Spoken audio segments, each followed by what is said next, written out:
para la tierra purificar. 12 rejas, 12 ángeles, 12 tribus. Dime dónde tú crees que va a entrar, cause you won't. Ay, taking this truth as a joke. You're gonna end up on that nuclear smoke. Yeah, somos los hombres de Dios. Y cuando llegamos le damos con todo. Yeah, and we want all of the smoke. The men of the Lord, we don't beg, we don't fall. Yeah, somos el pueblo de Dios, el pueblo de Dios. Yeah, the Lord he calls us follow. Don't know about tomorrow. The time we have is broke. Pienso antes que alto. Pa' siempre un tiempo largo. Pa' que más dentro del lago que están esperando. Pues se están preparando pa' que llegue el Señor. I show my faith by applying the law. I put my faith and I wait on the Lord. Mi Cristo es blanco mentira. Que viene pa' todos mentiras. La verdad la cara le tira. Provocan a Dios a la ira. La gracia ya casi se expira. Ya casi se expira. Yeah, abre los ojos y mira. Yeah, somos nación escogida. Yeah, to turn this whole world upside down. All we need is survival and freedom. 12 rejas, 12 ángeles, 12 tribus. Dime dónde tú crees que va a entrar. Afuera del reino con perros y enemigos. Arrepiéntase hoy van a estar. Con la espada y con el fuego que viene Cristo para la tierra purificar. 12 rejas, 12 ángeles, 12 tribus. Dime dónde tú crees que va a entrar. Cause you know. Taking this truth as a joke, you gon' get all of this biblical smoke. Hey, no, I can't fall, I can't fold. I pray to God that the line I could hold. These like the days in the boat. When the flood came, they ain't float. Hey, like you know, faith in the things that he spoke. Changing my ways from before. Y tengo que seguir la santa palabra. Andar en el mundo a mí me mataba. Antes que regrese Cristo, escuchen esa palabra. Now I just wait on the Lord. Estoy esperando, Señor. Wake up the 144.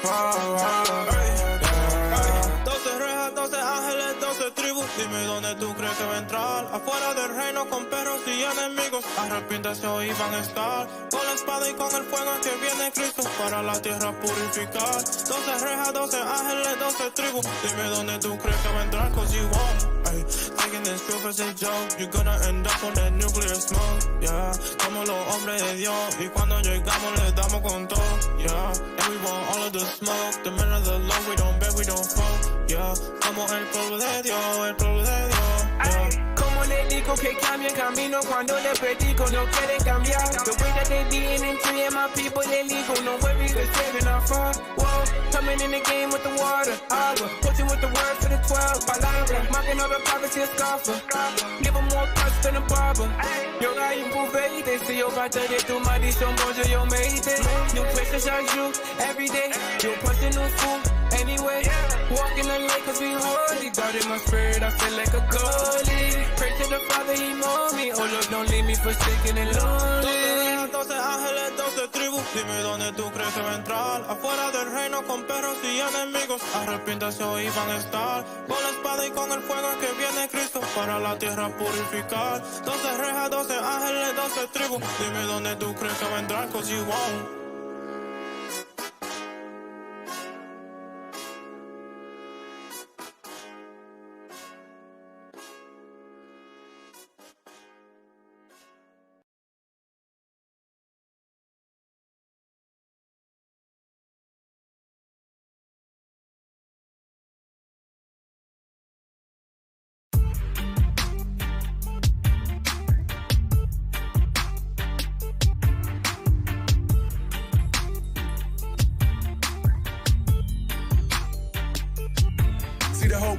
Waiting on the manifestation of the sons of God, the saints patient. In the spiritual war until the spiritual powers get it down, then we gon' make nations bow. Beat in the dust and powder.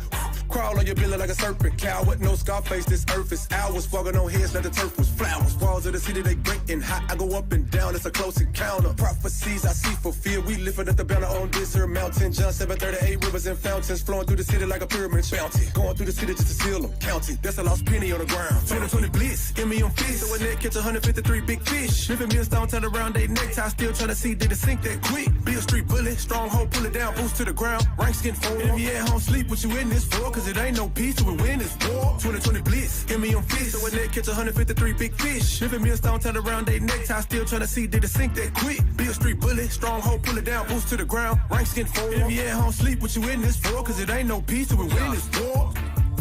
Real recognize real and they unfamiliar. Brothers fold like dollar bills for 30 pieces of silver. I ain't got no hatred for you, your own works will kill you. You'll sin now and pay later cause the Lord will bill you. That's enough, I'm about to head to Memphis. I'm done addressing these false brothers, they so pretentious. Our people dying, they need prophets to bring the census. The cost of sin is your life, and that's too expensive. Christ paid it with his life, he paid those expenses, but only for the Israelites who follow repentance. For these preachers still lying, ain't no happy ending. I'm Gary Payton with the gospel, I'm set to defend it. The deacon put the order out, so I'm on the mission. A lot of brothers on the couch just scratching and itching, rolling round like a door swinging on the hinges. And if the shoe fits, I hope they get offended. Not no more. Not no more. Who's the king? Who's the king? What time is it? And if you at home sleep, what you in this for? Cause it ain't no peace till we win this war. Yeah, we got that fire, so don't run from the script. They get the gun from your hip, get hit with the fire. Not the fire that come from a clip, but the fire that come from my lips. And we ready to blaze. When that alarm erupt, that mean it's time that we armor up. Yeah, these heathens be really thinking they harming us, but our God won't allow them to tarnish us. They gon' honor us, so we advise them to let go. It was awesome from the get-go. It'll be the Omega when they see that purple and gold with the boots on the ground like a step show. Echo, let's go, take over the planet. Just as long as the Lord behind us, these heathens can't stand it, and we gon' blitz. Give me your fist. So a net catch 153 big fish. Living millstone, turn around they necktie. Still trying to see did it sink that quick. Bill Street bullet, stronghold, pull it down, boost to the ground. Ranks getting forward. And if you at home sleep, what you in this for? Cause it ain't no peace till we win this war. 2020 blitz. Give me your fist. So a net catch 153 big fish. Living millstone, turn around they necktie. Still trying to see did it sink that quick. Bill Street bullet, stronghold, pull it down, boost to the ground. Ranks getting forward. And if you at home sleep, what you in this for? Cause it ain't no peace till we win this war. Nice to meet you, Mr. War and Peace. Tell me one thing, how do we war in peace? The lions roaring while they sleep and count sheep. Kings and priests, I'd rather chill and sip the grape's blood. But the word of God is sitting on my taste buds. Got this little light of mine, I let it shine like the new moon. Not your average Jew dude, this brute food. The man of war fed me manna. Now I'm ready, this ain't playtime. A blitz, pulled a hit stick, Mike Vick to a K9. Calling all soldiers from the SIP to California, from the bottom of the map to the desert, Arizona. Here to prophesy of war, famine, pestilence like Rona. You a goner if you ain't willing to mortify your members, make them quiver, cause it ain't no peace. You looking at your priest, no more hiding in the corner. We in your face on Beale Street, now feel me when I say you better repent, or that's the end of your existence. We blitzing 2020 down in Tennessee, Memphis. Give me your fist. So a net catch 153 big fish. Living millstone, turn around they necktie. Still trying to see did it sink that quick. Bill Street bullet, stronghold, pull it down, boost to the ground. Ranks getting forward. And if you at home time. I think it's time. We out here killing each other. I think it's time for this. So everybody on my Facebook Live, I'm with this. We the black man in Memphis, Tennessee. What you seeing is the men of God. When the trumpet sound or the prophet start, we touch it down on every corner. Late night and early morning with 100 scriptures for a damn scorner. At the class, we ain't tired yet, watch us roll out like a transformer. Beale Street, here we go again, down in Memphis 10 where we getting it in. Prophesying till we get the win, prophesying till the kingdom won. Ghost rider when I'm hitting camp, where the God fire coming on my tongue. 30 days, we ain't misses none, hitting every city and everywhere. In the winter, we don't give a curve when they call for duty, St. Louis stir. This a call for the just. Time running out, going hard in the clutch. Ain't nobody else going harder than us. Can't stop, won't stop like a bomb on a bus. Speed, yeah. Pedal to the floor, it don't matter where we go. The word going out, yeah, we gotta let them know if it's a one-way trip, then it's how I gotta go. We put our life on the line. No, you can't break through this line. This for the deaf and the blind. We can't be wasting no time. You better make up your mind. We stay on the grind. We on go while you stalling. Gotta make sure of my calling, we won't lose. Yeah, I know they wanna kill us when they see us, but they really wanna be us cause we do what they don't do. We just do what we supposed to. You can hate if you want to. We produce more fruit like Whole Foods. Yeah, the end will be close to. Many call, but he chose few. From city to city, we making moves. Hit the streets, then we breaking tools. Scripts kicking like taking tools. So much purple, we make the news. Repent or die, we don't make the rules. Give me your fist. So a net catch 153 big fish. Living millstone, turn around they necktie. Still trying to see did it sink that quick. Bill Street bullet, stronghold, pull it down, boost to the ground. Ranks getting forward. And if you at home sleep, what you in this for? Cause it ain't no peace till we win this war. Welcome to the Lion's Den. Fix your face, you OKC, we on the rise again. We in the scripts and in them streets, the section doctrine saying. Hidden history, we teach rebuilding lives again. Love, It's hammer time if you ain't know enough. This the book of our fathers, and yeah, we keep it opened up. I like shine like Bruce Lee, Roy, and show enough. Come up to the prophets, correct, go get cold cut. Them cold cuts. So if you at home sleep, what you in this for? See, it ain't no peace, you in this war. Your show now, press 1 to hear. Your show is scheduled to start in 34 seconds. IUIC on the message, so start what you doing, just listen. Don't come to pay attention. Don't be confused when you catch on the street with a that was sin because the Lord seek vengeance. This still working up the valley of the dry bones with the real Jews coming straight out the trenches. It's a hard not life, but we out here when to just keep the commandments, stop sinning. Only fear was chosen, but when the Lord called, gotta fight this fight, gotta win this war. When I swing this hammer, gonna hit like Thor. Better get your camera to hit record, cause it ain't for a glamour when I lift this war. Your show will go live in 5 seconds. 4, 3, 2, 1. I walk the walk.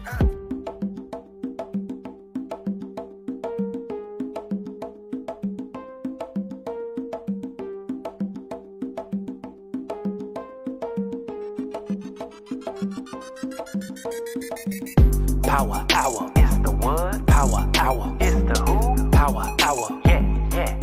Blacks, Hispanics, and Natives. Power hour, it's the what? Power hour, it's the who? Power hour, yeah. Blacks, Hispanics. Every Saturday morning, you need to be tuning in. Wake up, get crust out your eyes. We about to go live, so come get the schooling in. About our oppression, we answer the questions like how do we get out this lower state? We let the scripts prophesy. We bringing the Bible to life so that you relate. The world thinks we're rejects, but that word we reject. Watch and we'll show you precept upon precept, line upon line. The scripts say we're the greatest, and they can't debate it. Salvation is only for the blacks, Hispanics, and Natives. Power hour, it's the what? Power hour, it's the who? Power hour, yeah. Blacks, Hispanics, and Natives. Power hour, it's the what? Power hour, it's the who? Power hour, yeah. Blacks, Hispanics, and Natives. Power hour, it's the what? Power hour, it's the who? Power hour, yeah. Blacks, Hispanics, and Natives. Power hour, it's the what? Power hour, it's the who? Power hour, yeah. Blacks, Hispanics,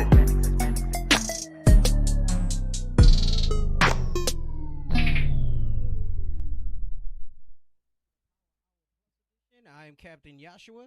Officer Zacchaeus. Soldier Eric. Shalom. Most High Christ bless. You threw the brother off, bro. Hey, I'm off balance. What are you doing, bro? I'm unbalanced right now. Oh, man. He just carried it out a little too much. Okay, all right. He did. A little reverb, you know. Okay, all right. All praises to the Most High. Praise to the Most High. We back for another episode, all right? That's right. We had, what did we do, a replay last week? Yes. Okay. I know I've been off the show for a bit. Unbeknownst to a lot of people, I was battling some illness. So bet you're back though. I'm back. Pneumonia. Yeah. I got caught pneumonia. Took a hold of me pretty bad. Said about 97% back. I'll say I'm maybe 90%. Okay. I'll say I'm 90%. Right. I gotta preface that because I don't know how much fire I'm gonna bring to the show. Like I don't know. I might be subdued today. We'll try to hold your hands up like Moses. Well, that's why I got y'all. That's right. You know, we got feet off each other with that stuff. So we got to see how it goes. But yes, you know, I think I did the last show like the week before Tabernacles. Right. We did do a special edition in the wilderness. That wasn't live. It was a long class. Right. I know people get discouraged from watching a long class, but I implore y'all to watch it, man, because we had a panel of leadership there. We had Bishop Yawasop, some of the captains. You know, I think it's a very needful topic for the body. That's right. But yeah, and then, you know, I got back and I think I missed the first week because I was just busy catching up from being out in the wilderness. Man, and then I got school was closed, I think, right? Yeah, we had then the school was closed because we had sickness in the body, and then I got sick, bro. Yep. Like sicker than I've. Yeah. I allegedly had COVID late last year, and it wasn't as bad as what I was dealing with with this pneumonia, man. Sometimes you just don't want to even take it. Serious, bro. Mm-hmm. And I had it in one lung and only part of the lung. Ugh. And that thing was brutal. Yo, it's like, you know, you hear about pneumonia, and you're just like, damn, but how bad can it be? Oh, that thing until you get it. That thing is bad, bro. Yeah. Bro, I mean, I have like a hyper immune system, so my body. Right. My body goes to battle quick, bro. Right. Which sometimes is good. I usually am not down and out for too long. Yeah. this thing knocked me on my behind. Wow. Behind. Knocked me off. So, and even after I got better, there was still some, residual, wasn't even the pneumonia no more. It was just my body, like, still not trying to let go, like inflammation, all types of stuff. Yeah, man. So, but all praises to the Most High, I remained faithful, Where's the applause? Bro, straight up, bro? can I tell you, like, I was giving my wife, like, instructions and stuff. Yeah. It's like, yo, this is here, life insurance is there. She's like, why are you saying that? I said, because I got to see women gonna be in the most. I said, because I got to say it just in case. I said, what if I freaking just croak right now? Like, I got, Lord forbid, but in the middle of speech. I got to say this stuff, you know? I said, because afterwards, after you get through the trauma, you're going to remember that I said this stuff. You're going to be like, I didn't know it was possible. Yeah. So, but Most High preserved, Yep. So all praises. All praise to the Most High. I'm excited to be back. I've had a lot of ideas, and we still have, I think, 2 more segments of the documentary of Harvest of Empire, and some sections in the book. But my spirit was leading me somewhere different because, I purchased books here and there. And not that you need books to do a radio show. I mean, I could do straight classes on this show and keep it scriptural. I mean, those of you who sit with me here in Phoenix, when I do classes and stuff like that. And, we'll still be able to be edifying and be engaging. But, for me, I like the show format because we get to be a little more conversational with it, the fact that we offer up the opportunity for people to call in and speak and dialogue and answer questions. And, the show's ever evolving, so we're looking to do different things. And thank you, brothers and sisters. I see all y'all, giving all praises to the Heavenly Father for my healing. I'm definitely grateful for it. But I like the show because, like I said, it's like you get to spend some time really kind of dissecting things and, hey, let's go through this and whatnot. And then, invariably we're talking about this stuff spiritually. So the scriptures play in everything that we're doing, Yes, so, sir. Hey, I see Bishop Yawasop is on. Shalom, Bishop. Shalom, Bishop. Christ bless, Bishop. As always, we appreciate the support for us. Couple of housekeeping things before we jump in. We had a little technical difficulties. Not to mention. Oh man. So that's why the show. I was here 20 minutes early to start on time. Right. And it didn't happen. That's all you can say right there. Listen, IT is a tough office, man. Gotta be. And you got to take it.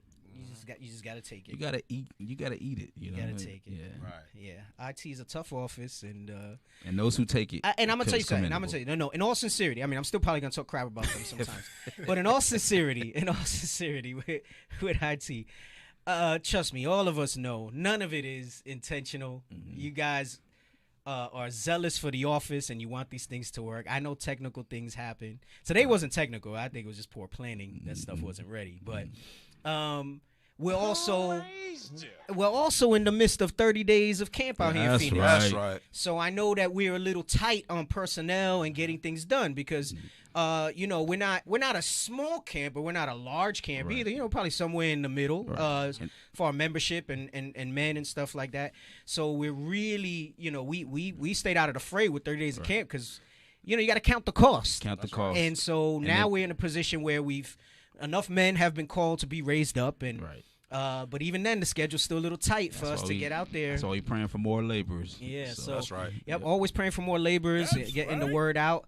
And I think I was talking with Officer Issachar yesterday too, and he was saying we're already putting ourselves down for 30 days of camp next year. That's so now we could get in the fray, right? It's never a matter of not wanting to do it. Right. It's just don't start and not be able to finish it. So, I commend the brothers that have been out there doing the 30 days of camp. I've been down and out of 6, so I've yet to hit the street. I'm looking at the calendar. I said, damn, I got to try to get out there. It's almost over. I want to get out there with y'all a couple times at least. Get you 95%. We'll get you. Yeah, I'll see. I'll take it. Get out there. So I get it. We had some technical difficulties. We started late, but I'm glad to be back. Couple housekeeping things. Let's not forget the Booster Club. Let me tell you, I'm having a meeting with some of the Northern Kingdom captains next month. We're going to lay out some of our itinerary for traveling. So support the Booster Club. All right? IUIC.fundraising at IsraelUnite.org. You see it up there.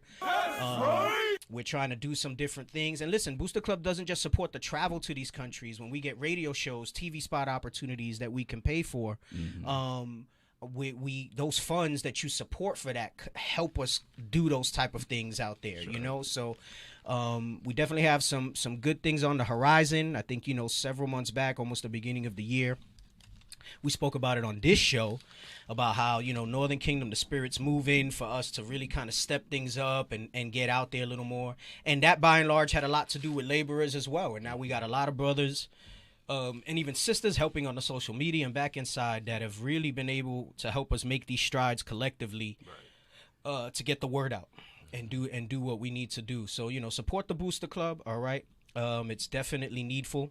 Also, call in if you'd like for questions or comments. 516-531-9797. 516-531-9797. So, like I said, I was different topics and stuff in my mind. I always have a plan of how I want this to go. We got to see how the dialogue goes. We got to see how the dialogue goes. Take me the script.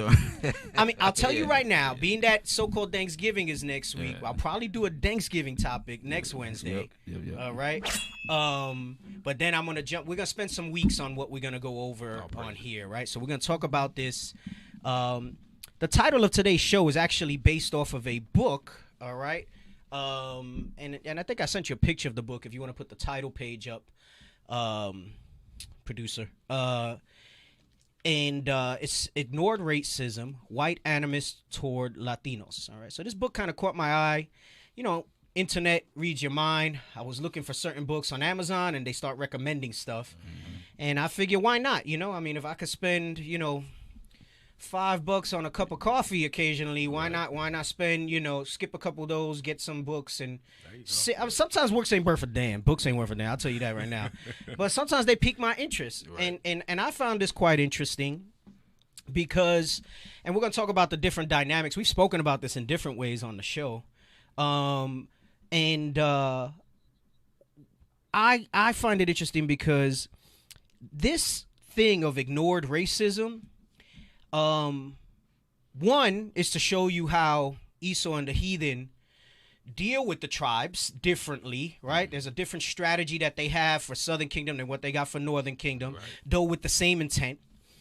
And though we've gone at great length, and we'll get back to stuff like that, because I got some stuff with I got a book called 1491, how it was over here before Columbus got here. I got another one, 1493, what happened, and how did the world by and large react to him and what was discovered by them after the fact, right? And I got to pick through it. I got to see, a lot of times, like I said, a lot of these books, some of this stuff, they'll take you somewhere and it's not even really that great. Right. Like I started some books and I was like I got one now and I'm like, damn, man, I wish I could return this. Like it wasn't all that. It was a little bit dry. Sometimes they get you with that bestseller title too. Yeah, they get you with that stuff and all of that. So, and so this topic of Latino racism is interesting. And I like that it's called ignored racism because with the exception of some of us, by and large, not just the other nations, but our people will tell you that racism towards Latinos really doesn't exist. Right. And in the way that it's presented, and in this, I'm going to call this the intro episode, because like I said, we're going to deal with this type of topic I got some other books. I got another one called The Invention of the Latinos, Inventing Latinos, and why that's inaccurate because we're really indigenous and how it doesn't apply. I got another one about how the racism is perceived against so-called Latinos, which we know in Israel, the Latinos are dealing with the so-called Northern Kingdom tribes. And not just that, within that also falls, I like indigenous because we were indigenous to here. This was a land where never mankind dwelled according to the scriptures, all right? You read that in 2nd Ezra 13. Right. And it was our portion in these last days for the Most High to give that to the northern tribes, right? And then obviously later with the prophecies of the slave trade and everything, the Most High brought all 12 tribes together again. Right. And a lot of times we say Latino because that's what's in stuck. It's in right. society. That's the politically correct. Yeah, I say I'm trying to use words that are not too. That's the zeitgeist of the times. He's been reading. That's the cult of. No, I read a dictionary growing up, but my mama. We didn't have no tablets and. I couldn't afford no Nintendo and none of that stuff. I mean, later, I got like a PlayStation, like later. Oh, right. But and man, I had I forgot who I was talking to about that, man. I had a bookshelf in the hallway of my apartment. I don't want to digress too much. Yeah, yeah, man. Oh, that's right. Monday Night Law before we were reading. Before we were doing the class, and I remember we had this bookshelf in the hallway. We had this long hallway in the projects that we lived in, and I don't know if you like maybe in my age group, or I'll give you late 30s and up. Okay. All right, I think after that maybe not. I'm almost there. Almost every home had an encyclopedia. Yeah. That was Google. Yeah. Mm-hmm. That was Google, I had a right? set. Right. We all did. Yeah. So almost every home had an encyclopedia, and I had the set, and I also had the dictionary. And I was telling you, I also, because we grew up Catholic, had the big ass Catholic Bible on the top of that thing, open to like Psalms or Proverbs, right? Right. Dusty as hell. Got it right. Psalms 23. Hey, but let me tell you something, man. That encyclopedia and them dictionary was getting use. Yeah. You know. Hey, my mom told me, she was like, look, you know, I don't know. I think she went to like 9th grade, maybe 8th grade. So, you know, I would ask her questions. She's like, check the dictionary. She's like, I can't help you. I don't know what those words mean, but I'll get you this stuff so that you can do it. Hey, you had encyclopedia salesmen back then. That was like a door-to-door thing. Yeah, they would come door to door back then. Yeah, and they look nice, bro. Yo, it's like, you know, you get a hardcover book. It's real nice and stuff like that. So, you know, some people don't even know on the show Millennial what an encyclopedia is, right? They're like, huh? Door to door? Yeah. The hell is if that? you don't know, Wikipedia is a play on the encyclopedia. Right? That's what's called Wikipedia. It's a play on the encyclopedia. And somebody's mind is blown right now. Okay. It's blown. So I go back to my point where I digressed a little bit with that story, but I go back to my point to talk about kind of the cult of personality, the zeitgeist, the verbiage of the times puts in Latinos. But remember, like, again, and I'll bring this out in a later show, Lord's will, Latinos is a misnomer, right? Just like Hispanic is, just like to even say Spanish, it's not accurate. So the ignored racism in this country extends to all the indigenous that are here. And guess what? So-called Puerto Ricans are indigenous because of the Caribbean, so-called Dominicans, what's known as Mexicans today, Peruvians, Colombians, Venezuelans, Brazilians, Chileans, Argentinians. I mean, all those. The first inhabitants. Right. Yes. Yeah. Right. We were all those were the names that the Spaniards subscribed to us and named our lands after they came here and colonized, right? As is their nature. And prior to that, even though prior to everything, we still called ourselves Israelites. We had indigenous names for ourselves. We picked tribal names, right? Mm-hmm. By and large, you know, the so-called Puerto Ricans and Dominicans were known as Arawaks, right? Okay. Yeah. You had different terminologies here, like Incas and Mayas, right? And so forth. So, and then you had the Caribs, they also called, right? Which now, when you do some history, the Caribs really going into like Levi and Benjamin, largely Benjamin. But there's a lot of different history there with the different terms.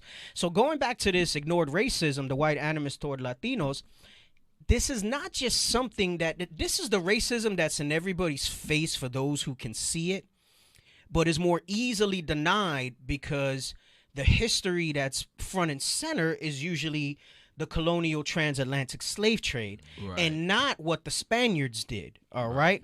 And it's not to measure sticks and say one was worse or the other.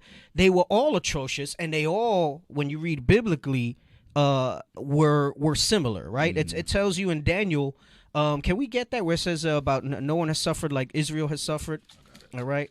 And that goes for all tribes. And I want to bring that out because the distinction that I'm making is to understand how we get to today where it's so bad with the disacknowledgement of that we don't go through the same things, that it's even amongst our people. And I understand where it comes from is the point that I'm going to make. And my aim with this series, Lord's Will, if it be the Lord's will that we bring out amongst whatever the Most High wants edified, is that I can show you historically how the uniqueness of us having been here before the rest of the tribes came over with the transatlantic slave trade is what sets the tone hundreds of years later for this thing where not just white people and other nations, heathen nations, will say there is no racism towards Latinos, but that you can even have Latinos and so-called Southern Kingdom say the same thing. Right. All right. There is a rationale behind that. And obviously it's all of the Lord. Right. But it's nice to have the historical context of where this stuff comes from. Go ahead, read that real quick. This is the book of Daniel, chapter 9 and verse 12. And he hath confirmed his words, which he spake against us. How did he confirm them? Now today we see the atrocities historically in the Bible and then whatever we have documented in the history books. Come on. Because the words that he spake against us is what you read in Deuteronomy 28, what you read throughout all the scriptures and the prophets of the different things that would happen to us. Come on. And against our judges that judged us, by bringing upon us a great evil. A great evil. That great evil was led by the ministers of Satan, right? Which is the so-called white man who the Bible calls Esau or Edom, right? They were the one that led that salvo and led that charge with all the other nations confederate behind them. Come on. For under the whole heaven hath not been done as hath been done upon Jerusalem. Right. So under the whole heaven, there's different heavens in the Bible. What it's talking about is in the earth. Right. Nothing has been done like what's been done upon Jerusalem. And when he says Jerusalem, he's talking about all Israel. He's talking about all the Israelites. All right. And he's saying there's nothing in the history of anything. No so-called Holocaust of Amalekites who the world calls Jewish people. Right. And I'm not even going to try to, because you'll get censored right away if you say it didn't happen. And I'm not even going to get into that. But if you just want to take even that at face value, it does not compare not at all to what has been done to the true Israelites of the Bible. Come on. Was that it on that verse? That's it, sir. That's it on that verse. So that in and of itself, all right, I want to give that distinction because I want, as we go through this, I don't want people, I mean, you could be offended, but, you know, I want you to understand where it comes from. And I've said this in different ways before. When I see some of our own people, and I'm going to tell you, silly doves as well, Latinos, so-called Northern Kingdom included, deny racism, we're going to learn today where that stems from, right? Where that stems from and why that stuff comes out, okay? You had something you want to bring up? Yeah, and that just leads to the point where what you were saying, they use each captivity against each other or each slavery against each other to try to mask each one of them so that it's harder for us to identify. It's just part of the crafty counsel that they use against us. So that's all I wanted to bring out. Oh, that's it? That's all you're going to bring out? That was it. That's why I was going to just pass it, you know. You got a lot of things you want to bring out. Yeah, I still can't deal with this new Facebook format, man. Like, I used to be able to see the comments on Facebook. Like, I can't see it. It's like I get like a little sliver of Don't update. I don't know if it's my setting. You know, you try to reduce a window and expand another one. I can't. It's not doing that for me. I'll figure it out another time. All right. So, you know, I get to see the YouTube comments. iPhone 12. I don't know. I ain't got no. That's on my computer. There ain't no iPhone 12. What you talking about? Oh, my bad. You was talking about Goodness gracious. I'm not going to do the first article that I said, but save that. The one about the Indians who claimed descent. That was, you know, being that we started late, I want to move forward with what I got. All right, so I'm going to jump into the book, and we're going to move around, and we'll jump into, I have an article. And it's interesting. I actually think I did a show on this article several years ago when we first started the show here. Obviously, we had, you know, less of a viewership and different things going on back then. But I think it's still, I saved the article because the content of the article, though it was written, I believe, in like 2012, I believe is still really relevant. So we're going to jump into this book, all right? And we're going to talk about this a little bit. So I want the preface. I think I put, no, not the preface. Even before the preface, I had posted a picture of, the intro to the book. And I want to read that part so we can get some context on this. You said not the preface? Not the preface. There was another page. Oh, it's that's it. Ignored racism. Okay. All right, so I'm going to read this. So it says, ignored racism. Although Latinos are now the largest non-majority group in the United States, Existing research on white attitudes toward Latinos has focused almost exclusively on attitudes towards immigration.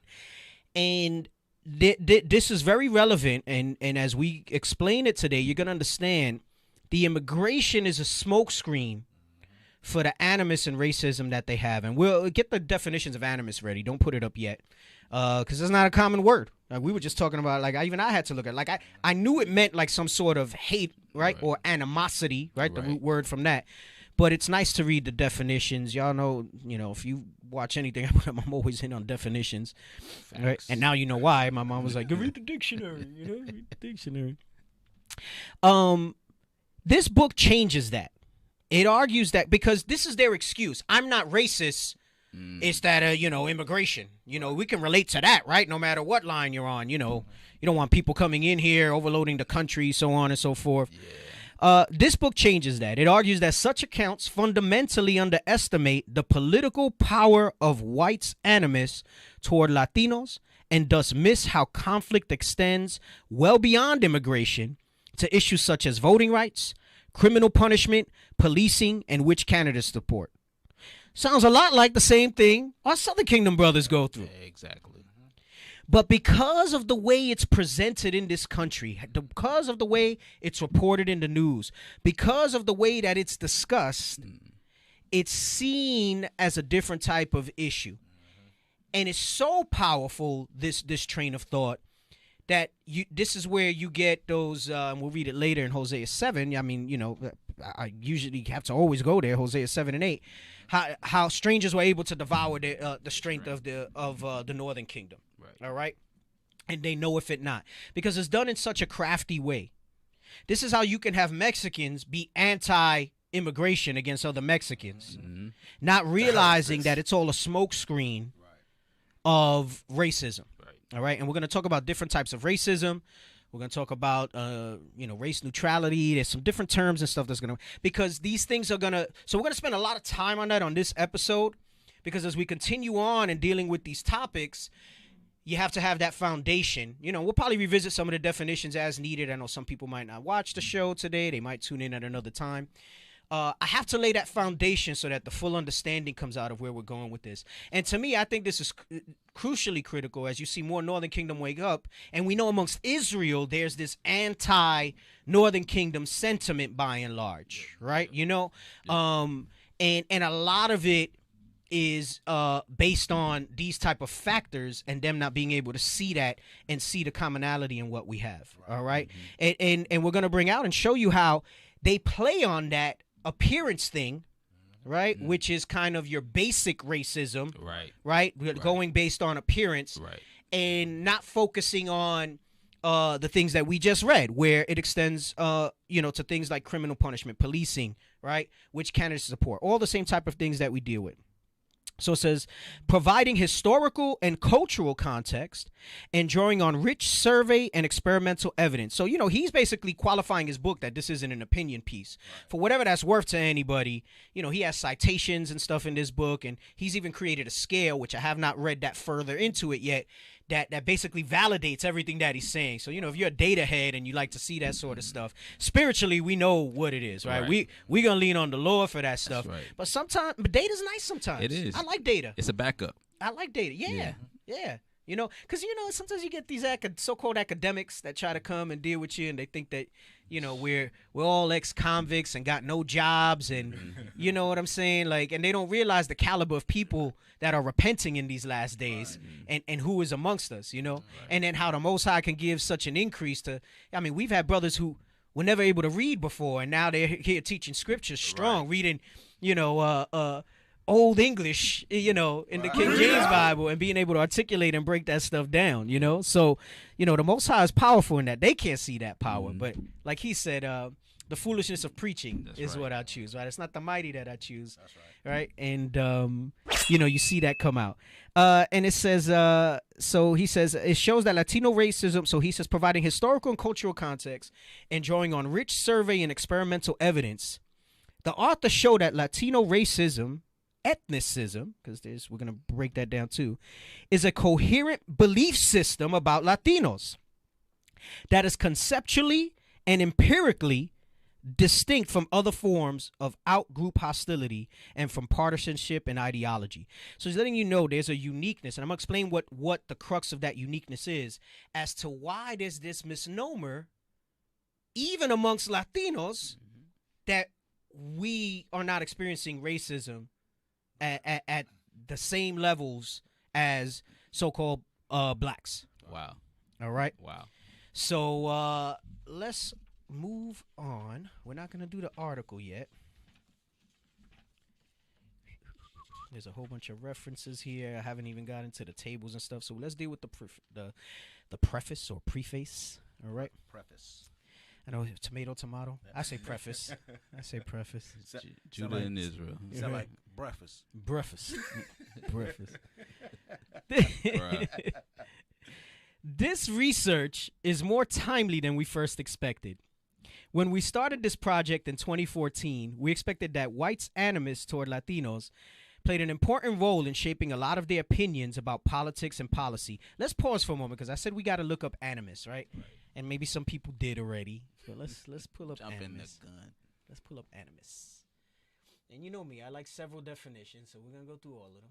I hope you put them all up. Looks like you only put up one. So if you did it, I will go get dictionary and Webster's while you're at it. Right? So animus, hostility or ill feeling, and a motivation to do something, right? So again, hostility, ill feeling. See how it says it deals with psychology and philosophy. Let's see what else we got. You're going to scroll down? Okay. Webster. Yeah, Webster's my favorite. That's the one I had in the book form. That's the book? Oh, yeah. Webster's Dictionary. Yeah, okay. Yeah. It was real big hardcover. It had a brown outer jacket. I remember it. Had the big circle just like that. It said Merriam-Webster. And, of course, Webster hitting home like it always does. Way better than Google. I don't think Google dumbs it. Sometimes Google be on point with some definitions. Sometimes. Bring it out! A usually prejudiced and often spiteful or malevolent ill will. See, that's more potent. Yeah, he just threw it. That's more potent. That's a lot more potent. Threw the bomb at him. That's a lot more potent. Yeah. It says it's a usually prejudiced, right? Meaning it's not based on anything in reality, right? They're prejudging. And it is often spiteful or malevolent, meaning malicious.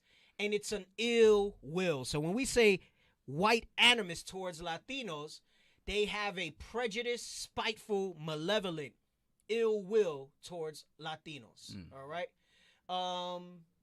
Basic attitude or governing spirit. That's nice too, because it's basically telling you that's their disposition against so-called Latinos. That's just the way they are. Somebody's disposition is like, that's how you see it. Like, for example, like our disposition towards shellfish and pork in this truth is disgust.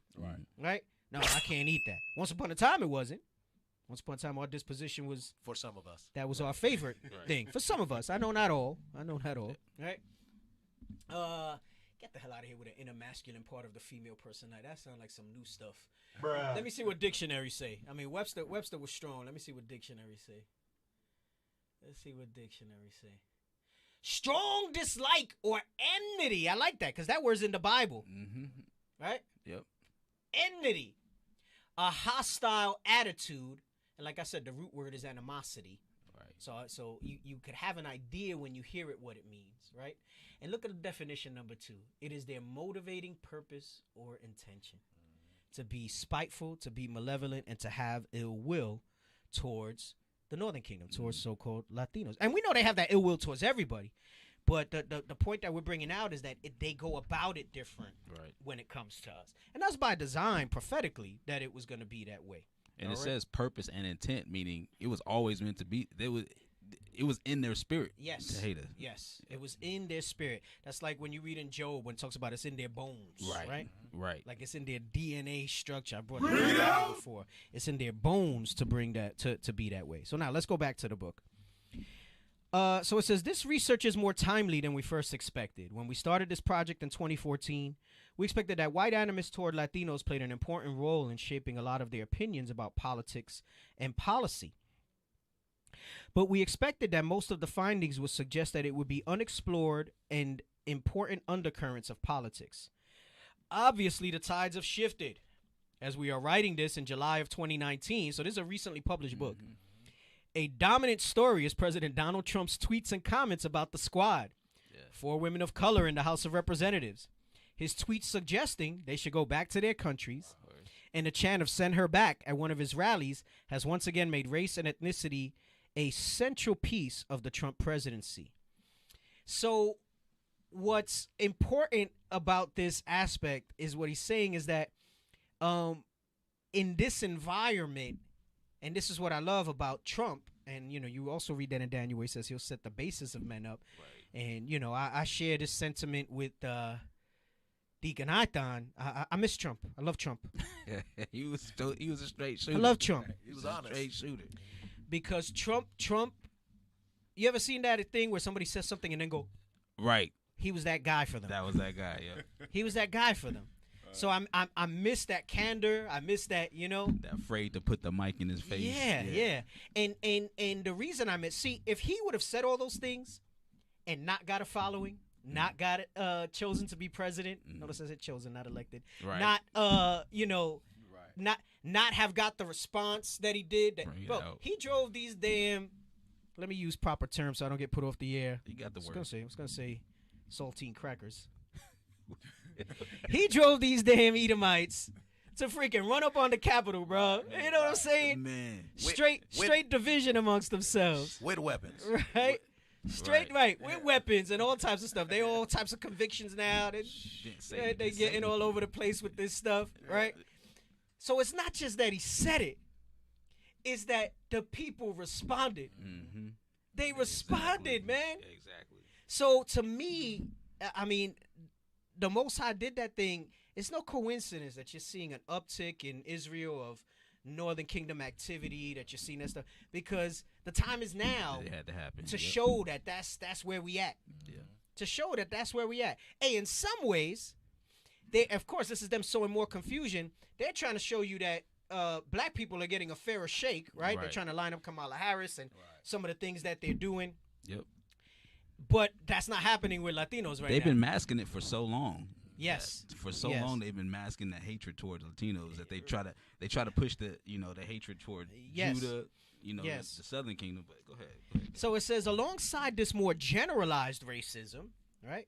So there's a term, generalized racism, all right? That's dealing with more of the prototypical feature thing. You don't look like us, your features are different, all right? We are witnessing policies specifically targeting Latino communities. What policies could these be? This includes the separation of families at the border. Because that's not happening with Irish immigrants. Not at all. It's not happening with Italian immigrants. Not at all. That's not happening with even Arab immigrants. Not even that. Not even. Well, Afghanistan. They're not separating them, but they sending their behinds back. You know. I say, but those aren't policies. That was just something they were doing. Right. You see the specificity of this aggression. It's not really immigration. It's immigration that's at the Mexican border that they have an issue with. Right. It's not immigration. Because let me tell you, people don't just come in through Mexico. Right. They come in through all types of means, with all types of fake IDs on ships, different visas, stowaways, different things like that. What do you think? There's only coyotes in Mexico? And I don't mean the dog. That's what they call the people who smuggle the people in. Right. You don't think that's happening elsewhere? They turn a blind eye to those type of things. The hell is this? So that's biblical. Separation of families, children's kept in cages. All right? Let's get that in Deuteronomy 28. Was it 32? Deuteronomy 28:32. Yep. We forgot about that because the news cycle's not reporting it. That has not changed. There are still children in cages. There are still families that have not reconnected with their kids years later. That means they came here, their child might have been 3, their child is 5 now.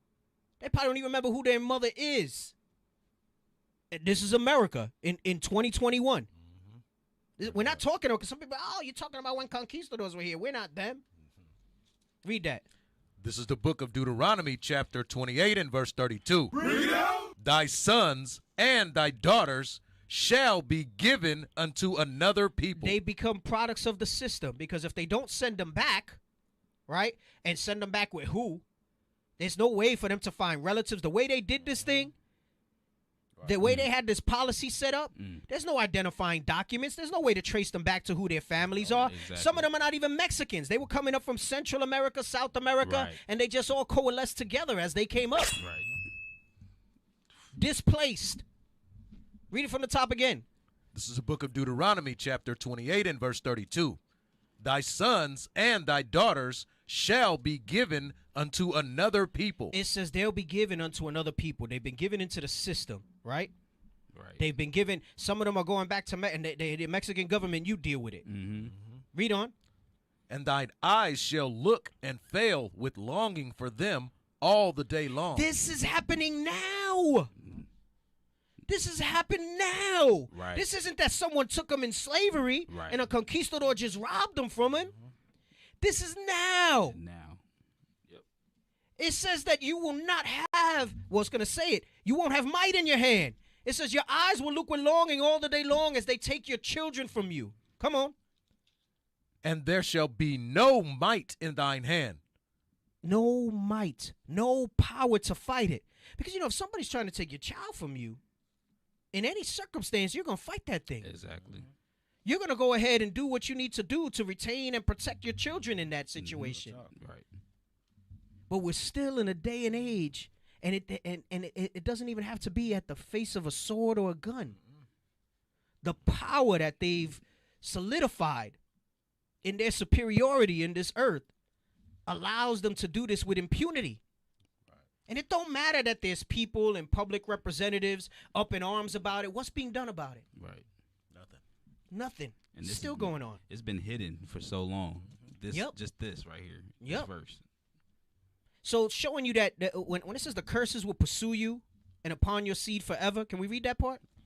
I think it's 46 and 47? This is the book of Deuteronomy, chapter 28 and verse 46. And they shall be upon thee for a sign. These curses. The they is these curses. He said these curses will be your identity. There ain't no other nation in the earth that uses curses to identify their history. Right. There ain't none. All of them can give you their history. All of them. You look at our people, Native Americans, they'll tell you they don't know their damn, whatever their history before the so-called white man was.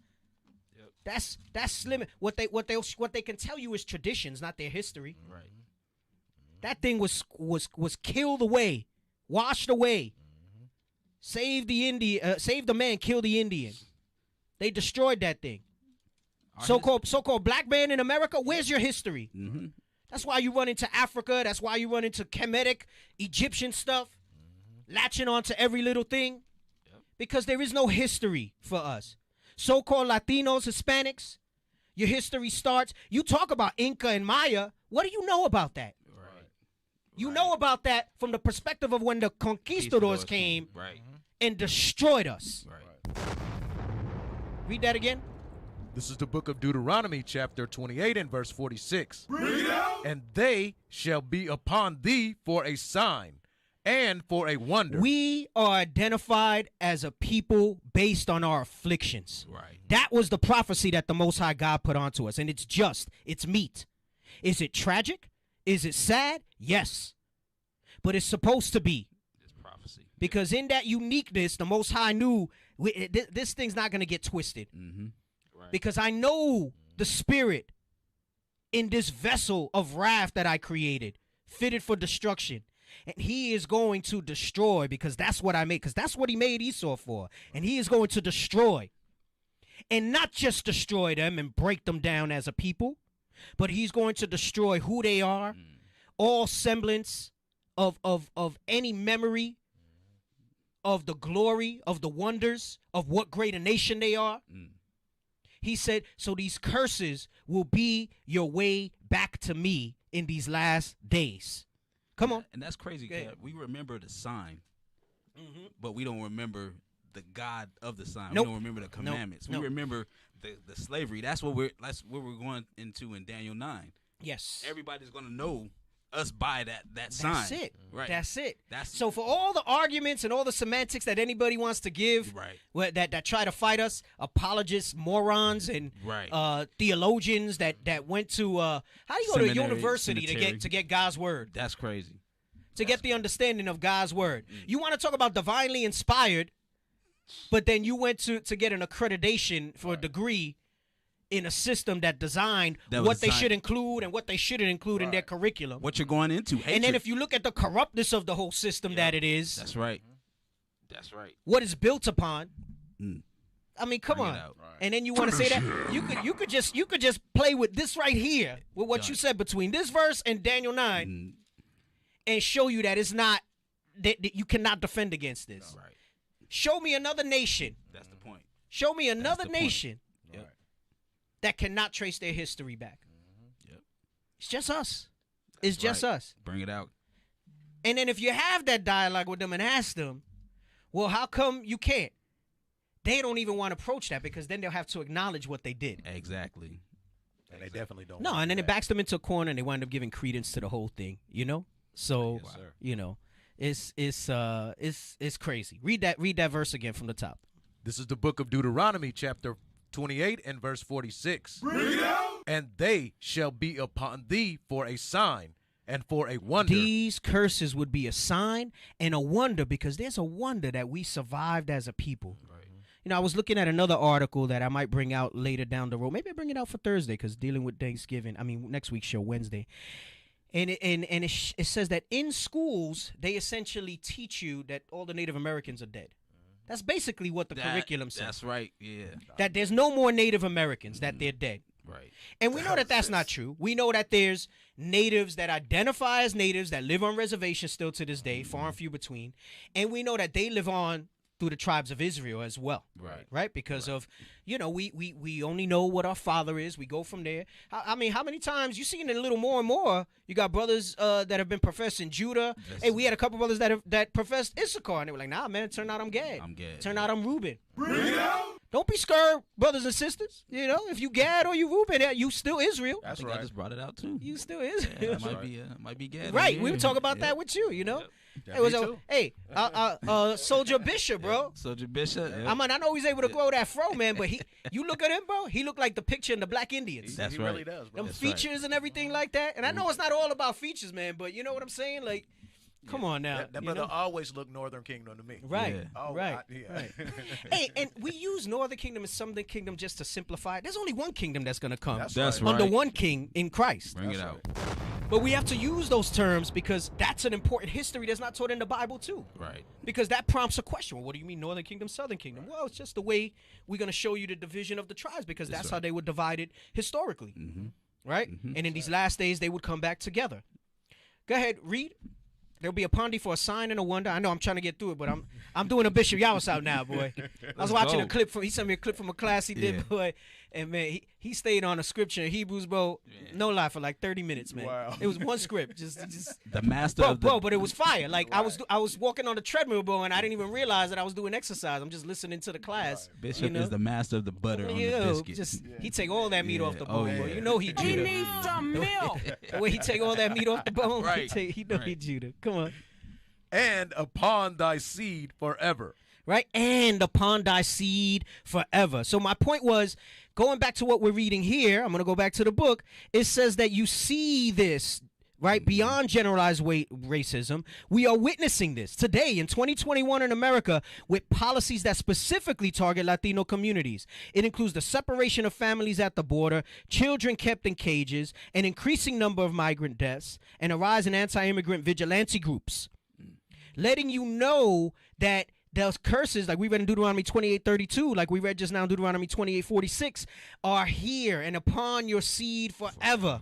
Meaning that if you're in the right spirit, you will see the manifestation of those curses today. They try to tell you that was for then and this is for a time.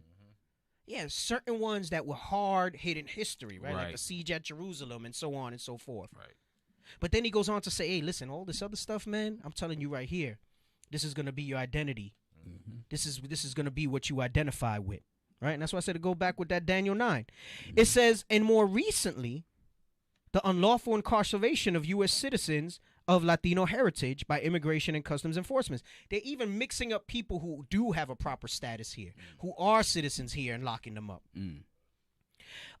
So it says, whites' attitudes about Latinos may have been an undercurrent in 2014, but now they are clearly a tidal force. Man, when I read that, I said, damn, I've been saying that with Trump This whole presidency. He gave us all so much material to deal with. That's why I love that guy. Because it's put to the forefront. His spirit is revealed. Listen, my so-called Southern Kingdom brothers and sisters, you so-called blacks, you not alone in your afflictions. We afflicted with you. Together. Hey, and I've said this openly. We've gone over this. There's some white passing that allows certain things, but that's the generalized racism, right? So the white passing, those Latinos who look like myself, right? Because there's Latinos that look like you would think they're Southern Kingdom. Right. There is a white passing and stuff, but it's no different as far as all the afflictions that we've dealt with. You have to understand that piece of it, right? And again, there's a psychology behind this. There's a sociology behind this type of behavior. And for me, I think it behooves us to truly try to understand this and at least have this information out there for those who the Most High is willing to let that spirit open up and have that discourse to be able to see the factors behind that and why today it appears this way, rather than just so cavalierly and casually just write it off as no, because, you know, they have elected officials and there you don't see the stuff in the news cycle and stuff like that they're not part of that. It doesn't make sense. It doesn't make sense. I'm still in the preface. I don't know how much of this I'm going to get through today. That's why I said this is going to be like a series of things that we're going to go to because it's good, guys. It's good. The struggle is for real. The struggle is for real. Someone put the struggle is for real. All right. Let me see. Okay, so it goes on to basically state that many of these people who are getting elected now were able to do so by running on anti-immigration platforms, right? So let's get the next page of the preface, all right? Yeah, right up there, right? And it says, so they're running on anti-immigration platforms. In particular, the goal was to move beyond existing measures and approaches rooted in theories of how whites perceive blacks to understand how whites perceive Latinos. So what they're saying is that they compiled their data by trying to look at what they had an abundance of, which was historically whites' views of so-called blacks, right? He says, much of the extant research, we believe, emphasized social distance and contact, but did not have as much of a focus on the actual content of what whites thought and felt about Latinos. Because it's more prevalent for them to speak about blacks in a direct, general racist way. Right? How, but not so much when it's Latinos. What do they focus on? Immigration, taking our jobs, that sort of stuff, right? But they're not saying that about other immigrant groups. Right.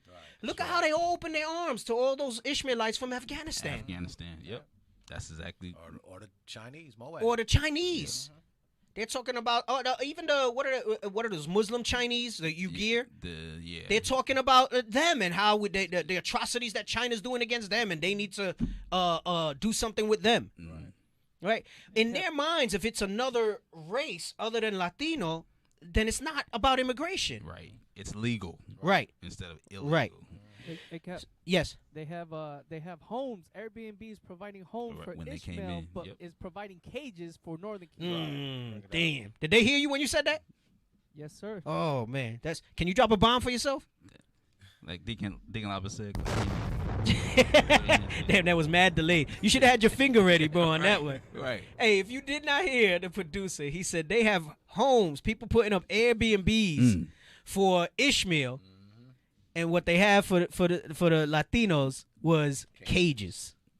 Hey, thousands, hundreds of thousands of Airbnbs. Hundreds of thousands of Airbnb. That's right.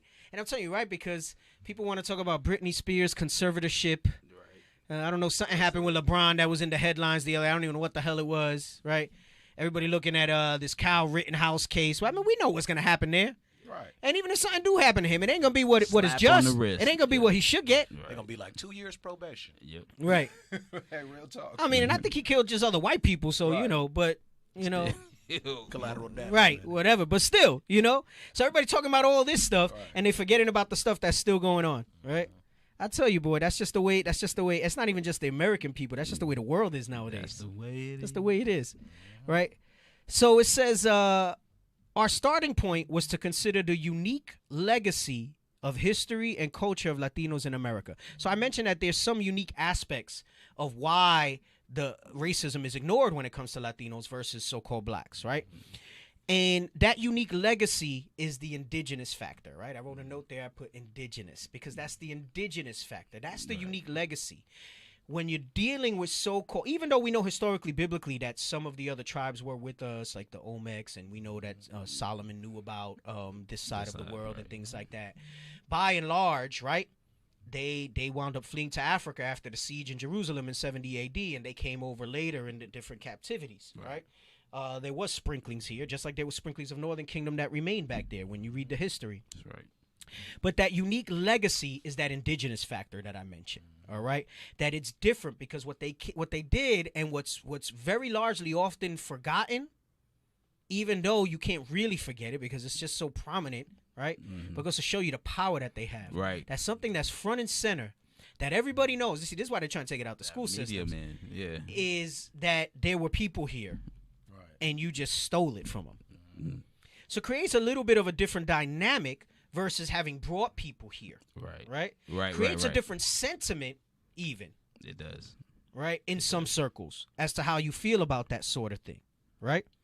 So it says, so our starting point was to consider the unique legacy of history and culture of Latinos in America, and how whites have racialized Latinos into a distinctive non-white group.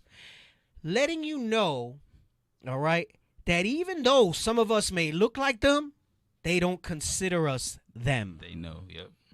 We are considered a non-white group to them. So for you so-called Latinos that might tune into the show and be on the fence about where you're at in this repentance and say, no, I haven't gone through this stuff, all right?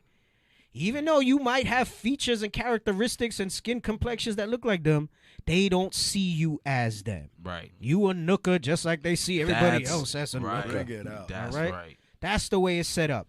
They've racialized Latinos into a distinctive non-white group because in their hearts, because of that unique legacy, understanding the indigenous aspect of who we are, they don't care that conquistadors mixed with us because they know that we're still, in the higher levels, the people of this book. That's right.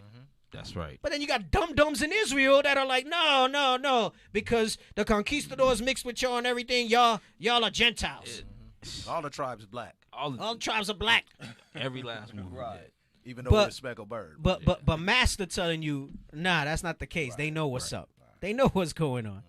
So what we found was that animus, that hostility, that malicious intent toward Latinos, in the past, largely mirrors the expression of animus toward Latinos today. Meaning nothing's changed, even though you think it might have changed.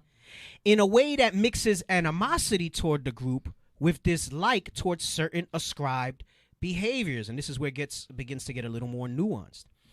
In some ways, it is much like how the shift from old-fashioned and biological racism, and I highlighted here, when they say old-fashioned and biological, that's skin color and features. That's old-fashioned racism. That's biological racism when you talk about physical differences. So what he's saying is, in some ways, it's much like how it shifted from that now. Wow. From old-fashioned and biological racism, and they've even do this with Judah, to racial resentment, and it changed the ways in which racism directed toward African Americans is expressed among whites. Because now, even under Trump, they won't openly say monkeys. I mean, some of them will put some stuff out there, but they'll start to say things like, well, all of us have the same opportunities. All of us have the same upward mobility. We're the ones disenfranchised now. Why aren't you taking advantage of the affirmative action and all the other things that are there, right? So I'll answer this. So you have this setup of this old-fashioned racism, right? Where no Negroes, no dogs, no Mexicans, no Latinos allowed, right? Segregation and whatnot. To now an integrate, even though it's not really integrated. I don't know if it'll come out at some point. I was reading it when I was doing the research for the show. When you think of New York, and I've even said this on the show, but at least amongst ourselves, you don't see New York in the same light you'll see someplace like Mississippi or Alabama when it comes to racism, right? And y'all get what I'm saying by that, right? That, and we're going to read it when we read the article, the difference between the North and the South, even now to these days, is that at least the South is upfront about their racism. Right? So that's that old-fashioned biological racism type of thing. In the North, you wouldn't think that it's like that, right? But there's a stat, I can't remember. It's in one of the things I read researching the show, and Lord's Will it comes out, that says that New York is actually one of the most largely segregated cities in the world. I believe it. Because of the way the cities are. Because we all wound up moving to chill with each other, and then they kind of moved out. Right. They're trying to change that with gentrification and coming back in. Right. So what we call ghettos, which really doesn't mean the hood, there's a difference. Yeah.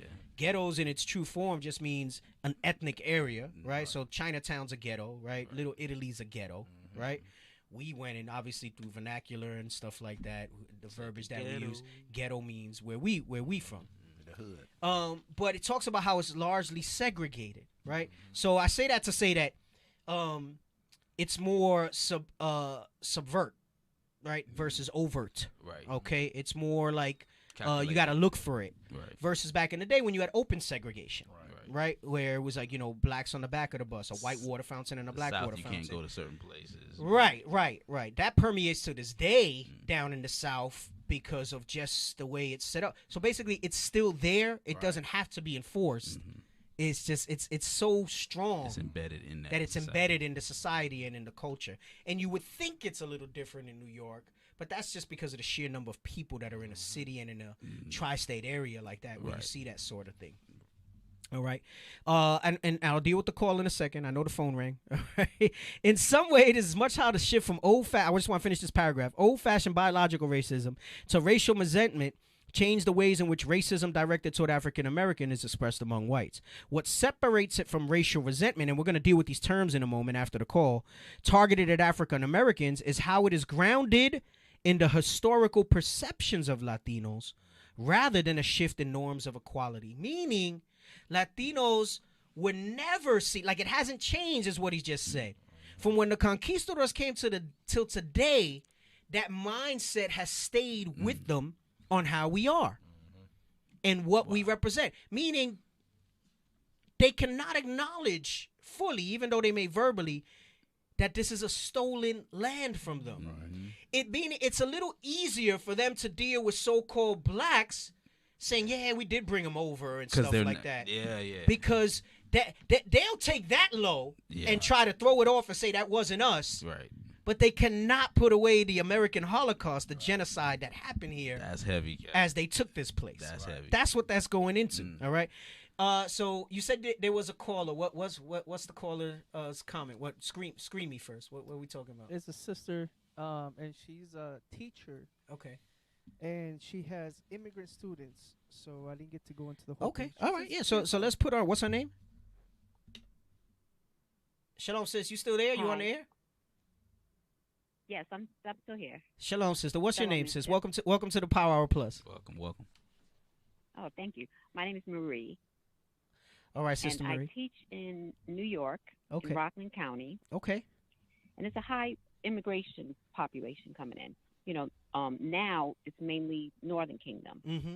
And so one of the things that I clueless as to why they do this, they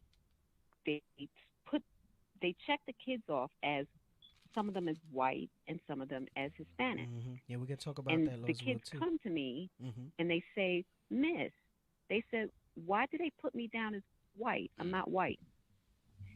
And I have no clue.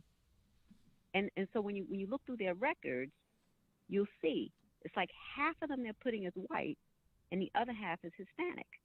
And I have no clue why they do that. Yeah. Well, I mean, at the higher level, sis, and thank you for the call. It's always nice to get that type of insight. Those are subtle things that they do, and you might not even realize it. And look at how astute the children are to be able to ask that sort of question at a young age. And that goes into the whole. What was the term that we used? I don't even think we brought it out yet. Where it talks about ethnic racism versus the old-fashioned racism. Because when you deal with racism at the core of its definitions, it goes into features, right? So as a matter of fact, let me just break that down. So let's look up race, all right, as a definition. And I don't think Google's a good one. Start with something else. Let's look up race so I can make this point. And again, it all goes back to the attitude and how basically the racism is evolving for them, and it's evolving in such a crafty way, in such a cunning way, that they're able to say that there's no racism and people can believe that because it's overt racism is Jim Crow laws.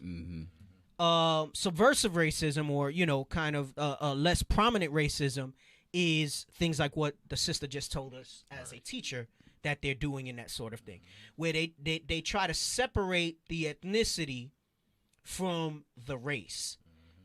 So they're still trying to put this thing there where they're dealing with that old-fashioned features, skin color type of stuff till this day. That's what, when you check off those boxes and do that stuff, really is. Like, I was registering my son for school, and sometimes they give you an option to answer that question about race and ethnicity, right? And I'll answer ethnicity. And if there's an option to not answer race, I leave it blank, because especially when it comes to Latinos, there is really no category, right? I'm not going to let you say that I'm white. I know that I'm not. I mean, I'm black according to the way the Bible is and in my spirit, but I know I'm not physically black and I don't have the black features. So I usually ignore that question. So it's a little frustrating. And I literally today I was filling that out, and I felt it today. Right. And I said, damn, I got to put down that my son is white, because sometimes I put native if it's there. Right. But then they start coming after you with all this other stuff. Oh, can you show your native benefits and things like that? Even with that. But it's not even there. Yeah. Right. Even with that, they put an application. I filled ones out today. They didn't even let me put other. Right. It put Hispanic or not Hispanic in the same category. Right. It's like you're the not hell even. Is this? Right. But you know what? I think that the people are checking it off for them. When I first moved into wow. See, that's racist. That's something else. Yeah. That's racist. That pissed me off. You just said exactly. So she asked me, the woman asked me, was my daughter had special needs? I said no. And then she gave me the card. I had a job interview in the same district. So I had to run to the job interview. So I grabbed the card, and I didn't look at it till I got home. And when I got home, she checked off special ed after I told her, no, we weren't special ed. And she checked off black. I didn't tell her to check off black. She just checked it off. Wow. Look at that. Look at that assumption. So and there's some Northern Kingdom that look black. That's what I was wondering. Mm-hmm. Yep. So so I don't know, to me, like I said, I don't know what criteria they're using to say that some of the students are Hispanic and some of them are white. Right. And they told me why did they put that? They say, why did they put that? Right. So I'm going to show you now with this definition why they do that, right? And this is that generalized overt racism, and it's just so accepted. It's just so part of it. So we read the definition of race here, and it says any one of the groups that humans are often divided into based on physical traits regarded as common among people of shared ancestry. They're purely going on physical traits. They're purely going on physical traits. The hell is this? And that's something that was established by them. Yep. See, the Most High dealt with nations. Yep. The Most High dealt with dividing of nations. He didn't have to speak about differences in appearance and race, because that was the default. Everything is done from the perception of Israel when you read the Bible and things like that. Right. But so we just had to focus on the difference in that. But now in this whole globalism and in this type of world where they're trying to create this one and all people heaped on, like we read in First I bring that out a lot on when I'm teaching. First Maccabees 1, where it says everybody would leave their customs and leave their cultures, right? And we'll probably bring that out as we continue on in this particular topic, because it deals with that largely here, about the attitudes towards Latinos with that. But they're going by this antiquated, made-up thing, which they did intentionally at some point down the line, to say that there's a difference, right? When we know that the differences really need to be categorized based on how the Most High made those differences, right? So it's funny, I read comments sometimes and things like that speak about, oh, well, you guys are mixed with conquistadors. Well, guess what? Judah and you're mixed with Romans and Greeks too. That's right. You're mixed with white people too. Yeah. So what does that really mean? What does that really mean? Nothing. You're falling into the hands of this, all right? And look what it also says. Thank you for bringing that out, producer. It says race is the fact of dividing people, or of people being divided. into such groups. So it's really just their method to continue to create divisions. And in doing so, those divisions aren't biblical because Hispanics and blacks should be united. Hispanics and indigenous, right, and all those scattered should be united. So when they do those things with those classifications and that stuff like that, this is the type of things that you get. Thank you, sister, for calling in. I know you watching from New York. I know Rockland County. When I thought I was going to stay in New York, I wanted to move to Rockland County, but it got real expensive because everybody moved up there. And I know exactly what you're talking about with the Northern Kingdom moving because it started with like Port Chester. And then, like, they're going further and further up as they come in New York, like, you know, by and large, coming up there. And a lot of big Mexican community in New York. Praise. Yeah, like they moved up there and stuff like that. So thank you, sister, for calling in. Thank you. When you, I want. Oh, go ahead. Yeah, if you got something else, go ahead. If you saw it on TikTok, where the Latino woman was going into a church, and they accused her of bringing in weed when she was bringing in cilantro for her soup dish that she was bringing for the potluck. Hey, sis, that's heavy. Let me tell you. And let me tell you, I did not see that. I would like to see that. And that goes perfect with what we're going to continue to break down here, all right, as we get into these classifications and things like that, all right? Because that goes into and I'm gonna say it, but it still needs to be explained. The ignored racism against Latinos, and why it's ignored is because they don't necessarily do it in the overt way of skin color and features and things like that, right? Because a majority of so-called Latinos do look very similar to them, even though we've just established that they see us as a non-white group, all right? What it really boils down to is that they try to say that it's behaviors that they don't like and not the race and not the people. So when you use that example of the cilantro and saying it's weed, no, an Italian person bringing in parsley would not have been accused of that. Not at all. Not at all. But they did it because in their mind that's racist. But it's done in such a different way that it's looked at different. All right, so thank you for the call again, sis. We're going to continue to read on to try to get through some of this. Definitely appreciate the interaction. Hey, and you brothers and sisters out there, do not be afraid to call in, all right? That stuff adds value to the show. It's good for the engagement, all right? For thought. Yep. Right. So re-emphasizing, there's a shift from old-fashioned biological racism, right, overtly, because they still do it in the categories like the sister just brought out on the call, right, to racial resentment, right, meaning it changed the ways in which racism directed toward African Americans is expressed among whites. What separates it from racial resentment targeted at African Americans, right, meaning it's similar, but where it's unique is that it's how, when it comes to Latinos, it's grounded in the historical perception of Latinos rather than a shift in norms of equality. Whites' negative attitudes about Latinos, and this goes with the comment about the cilantro, are grounded in concerns about language, culture, immigration, criminality, which is why they thought it was weed, all right, and country of origin. And they have always been. We thought that a new measure of whites' animus toward Latinos that captured this could help explain some important phenomena in American politics. And I put Exodus 1 and 8 here because it says they are concerned about language, culture, immigration, meaning they're concerned about us as a people. Let's read that real quick. Because the same way the Egyptians dealt with us, that's the same way that Esau's dealing with us today. That's right. This is the book of Exodus, chapter 1 and verse 8. Now there arose up a new king over Egypt, which knew not Joseph. Come on. And he said unto his people, Behold, the people of the children of Israel. Behold, these Latinos, these immigrants, these Mexicans, come on, are more and mightier than we. Right, and they say that in subtle ways. But they won't say it mightier as an exhortation. What they're saying is they got a lot of gangs. They got MS-13. They got drug cartels. They basically got private armies. Right. You're not going into this neighborhood. Right. Come on. Let us deal wisely with them, lest they multiply. So let's create policies that'll discourage them from coming here, that'll discourage them from taking a foothold in here. Let's build policies that forces them to assimilate And if they don't assimilate, we're not going to get to it today. I got some quotes in here and stuff like that that's going to show you their sentiment and stuff like that. So this show today is just kind of setting the foundation for what we're going to be bringing out over the next several weeks. Like I said, I'll probably take a small pause for Thanksgiving because, you know, every year I like to get on that. Yeah. Right? I got to remind people about that. That's right. Yep. Okay, and it's a Northern Kingdom thing too. Right, and it's a Northern Kingdom thing as well. So I gotta emphasize that. Just like Columbus Day, I like to mention it. You know, I mean, I might not do a whole show on it, but I like to mention those things when that comes out. All right.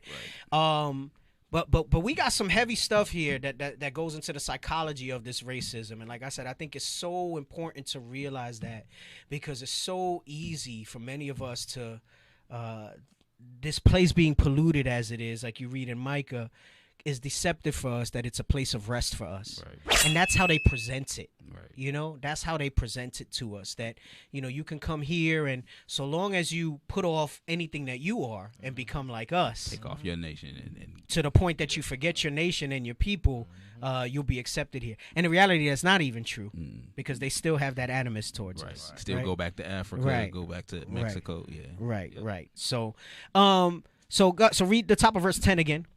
Verse 10, come on, let us deal wisely with them, lest they multiply, and it come to pass that when there falleth out any war, they join also unto our enemies, and fight against us, and so get them up out of the land. Right, so it's letting you know this is their concerns.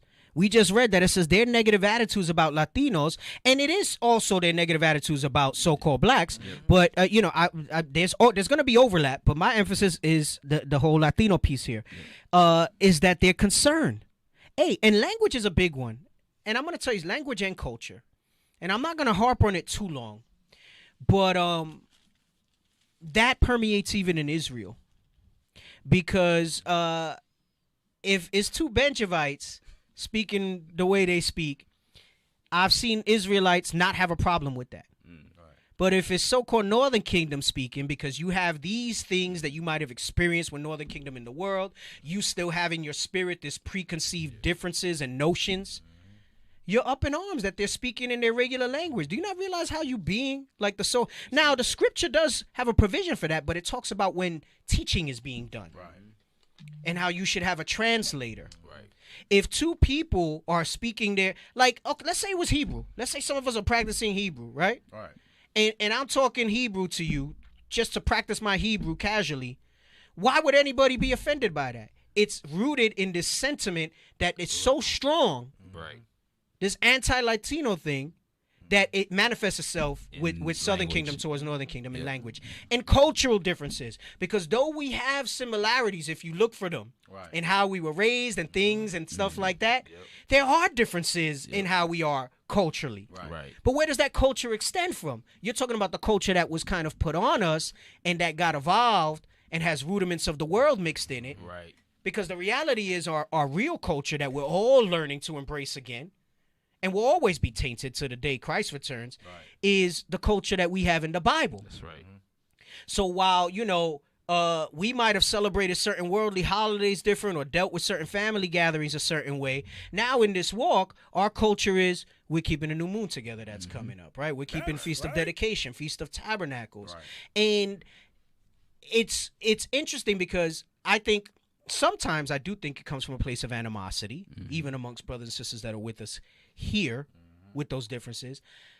But I also understand, and this is why I'm so passionate about bringing this out over the next few episodes, Lord's will, is that it comes from a deeply planted psychological thing, like the movie Inception. Yeah. Over the course of years, they've planted this in our people so much that even as you're walking in this repentance, you'll have those schisms there. And the Bible prepares us for all of that. If you're really in the spirit when you read the scriptures, nothing should surprise you that comes out in Israel. But invariably people are. Because if it was written, it's because it was happening. It happened, yep. And not just that it happened and that we do it, that it would happen again. So it alarms me when there's offenses, when there's schisms, when there's different things like that, that people are so in shock and surprised that those things happen. Where if you were really rooted in your walk, and I understand getting rooted takes time, right? Bishop Yausa was bringing out a good point in the excerpt that he sent me of a class he recently did.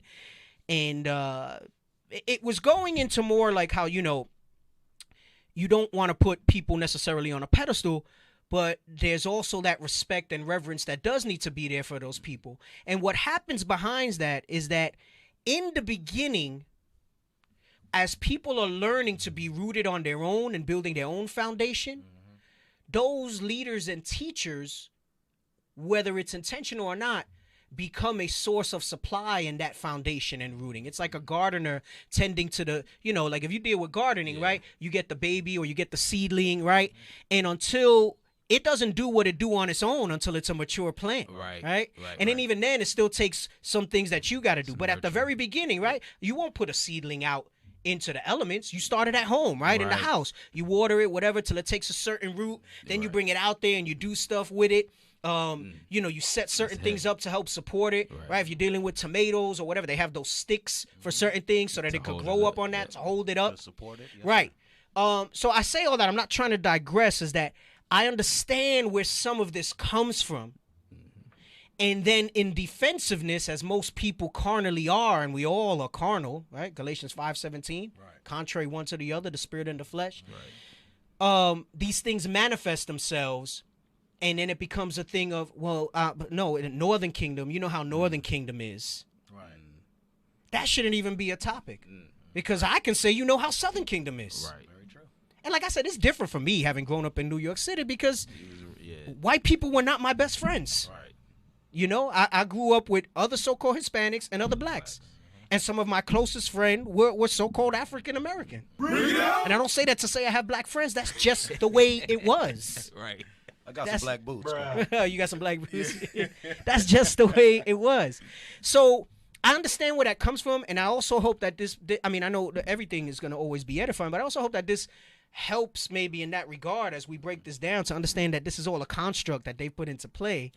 And when you fall into those traps, you fall into that yourselves as well, right? So it's grounded in concerns about language, culture, immigration, criminality, and country of origin.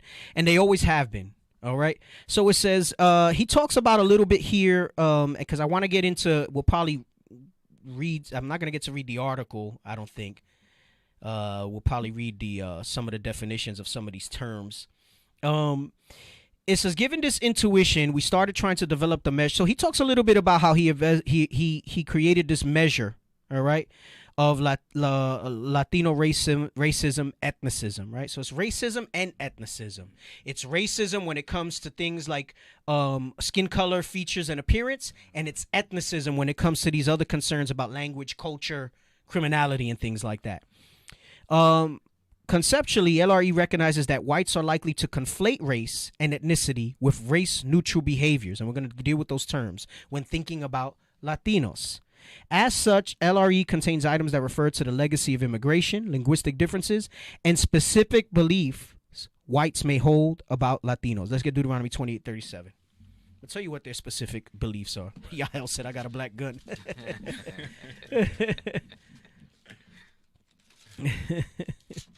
Hey, you know what? It is Christian. At the end of the day, Christianity's at the forefront of all this stuff. That's how they were able to get that stuff into our damn heads so strongly, right? Like Christianity takes the lead on all of it, even when it's not so evident that there's a denomination involved. It's a Christian mindset, right? I mean, a lot of these pro don't tread on me. They tell you it's a Christian country and all this, you know, but you know, what does that really mean? It doesn't have weight. It's not Christian from the perspective of the Bible, right? It's what they think and what they mean. Basically, so long as it's white, it's right. As long as he said it. Right, as long as he said it. As long as, like I've often said before, the reason they're so okay in Christian churches with accepting you into their churches now in these days, some of them, not all, is because in their minds, the kingdom of heaven is a white Jesus with a white king and a white God, and they're still going to be on top. That's right. You'll be let in, but you're not going to be equal. That's why some of them are all right with that. Hey, and we're going to deal with that whole thing of just because they do say they have black friends and even black family, right? Bro, there's this new thing where they talk about, what is the term they use? I had to look it up. It was at a restaurant. And, like, you know, you're chatting with the waitress or whatever, and I forgot if it was a restaurant or something, and she was like, is it mixed family? Is that what they say? There's a term that they're using now when it's like white and black together or white and Hispanic together. Producer looked. So it's not interracial. They say something about a blended family. Blended That's the family, term. yeah. Have you heard that term? Yeah, I've heard that. Yep. They're using this term now, blended family. Blended, huh? They use it. Can we look up blended family? I don't want to digress, but stuff comes up and we gotta adjust it. Can we look up blended family? I don't know if some of y'all have heard this term, the viewers. He's gonna say I'm not racist. I got a color TV. Hey, we're gonna deal with that though. We're gonna show you how that sentiment and what they say actually proves even more that they racist. Yes. Right. So blended. Right. So they don't mean it as step pop and stepmom. Right. It's not the Brady Bunch they're talking about. Right. Right. So is there another definition of it? Because that's Google. What does it say? Yeah, it's not. So that's the regular definition. But the way that I've experienced it and people speaking to me when they say a blended family, it's not the Brady Bunch, right? Because if you remember the Brady Bunch, it was he had 3 boys, she had 3 girls. And they brought, and they all grew up together, and we knew they were a bunch. It's true. We somehow formed a family. We go to Brady Bunch. The Brady Bunch. The Brady Bunch. It's starting to evolve to mean different races now. Yep. So they're not saying interracial because that's like not a PC word. They're saying blended. They're saying blended. All right. Right. I thought it was step parents. When I grew up, it was step parents or step children. All right. Yeah. They're not gonna give us the. They're not gonna give us the definition. They tried there where it's talking about a biological. Yeah. But they won't. They won't say what it is. They won't say what it is. All right. So we got a caller. Give me some background of the caller first. Hey, the brother had a question about dang, I forgot. I'm sorry. I'm over here. It's a sincere question. Okay. Is it related to the topic? Yes, sir. Yes, okay. it is. All right. Shalom, caller. What's your name? Welcome to the show. Shalom, Capitan. This is Brother Ray Uel out of Riverside. Hey, shalom, brother. Shalom. I wanted to make Can you hear me? Yes, I can hear you, sir. I just wanted to make a quick emphasis on who first started off that races by phenotypes. You know what I'm saying? Mm-hmm. It was a German named Johann F. Blumenbach. I've heard that name. I've heard that name. So go ahead, continue. He was born in 1752, died in 1840. It's written. You find it in the book of From Babylon to Timbuktu by Rudolph R. Windsor. Right. And I just want to emphasize that, because that's really what a lot of us, even between Northern Kingdom and Southern Kingdom, is dealing with. It's the whole phenotype thing. Well, it's that Ephraim is a cake unturned, and we still get in the world caught up in that. Yes. Well, he's light skinned or he's dark skinned and all that. I'm a dark skinned Northern Kingdom from Panama, so I can understand that type of thing. Yeah, and you know that amongst Latinos, we experience that even like the lights against the dark. So it's not even like a Northern and Southern Kingdom thing. That phenotype stuff is so heavy that it even integrates into certain families. Like sometimes the light child isn't treated as good as the dark, or the dark's not treated as good as the light. It'll happen within a straight, like it'll be your direct brother or sister, and that stuff kind of manifests itself. So, yep, right. All praises. All praises. And one more thing. Yeah, go ahead. One more thing, Captain, just real quick.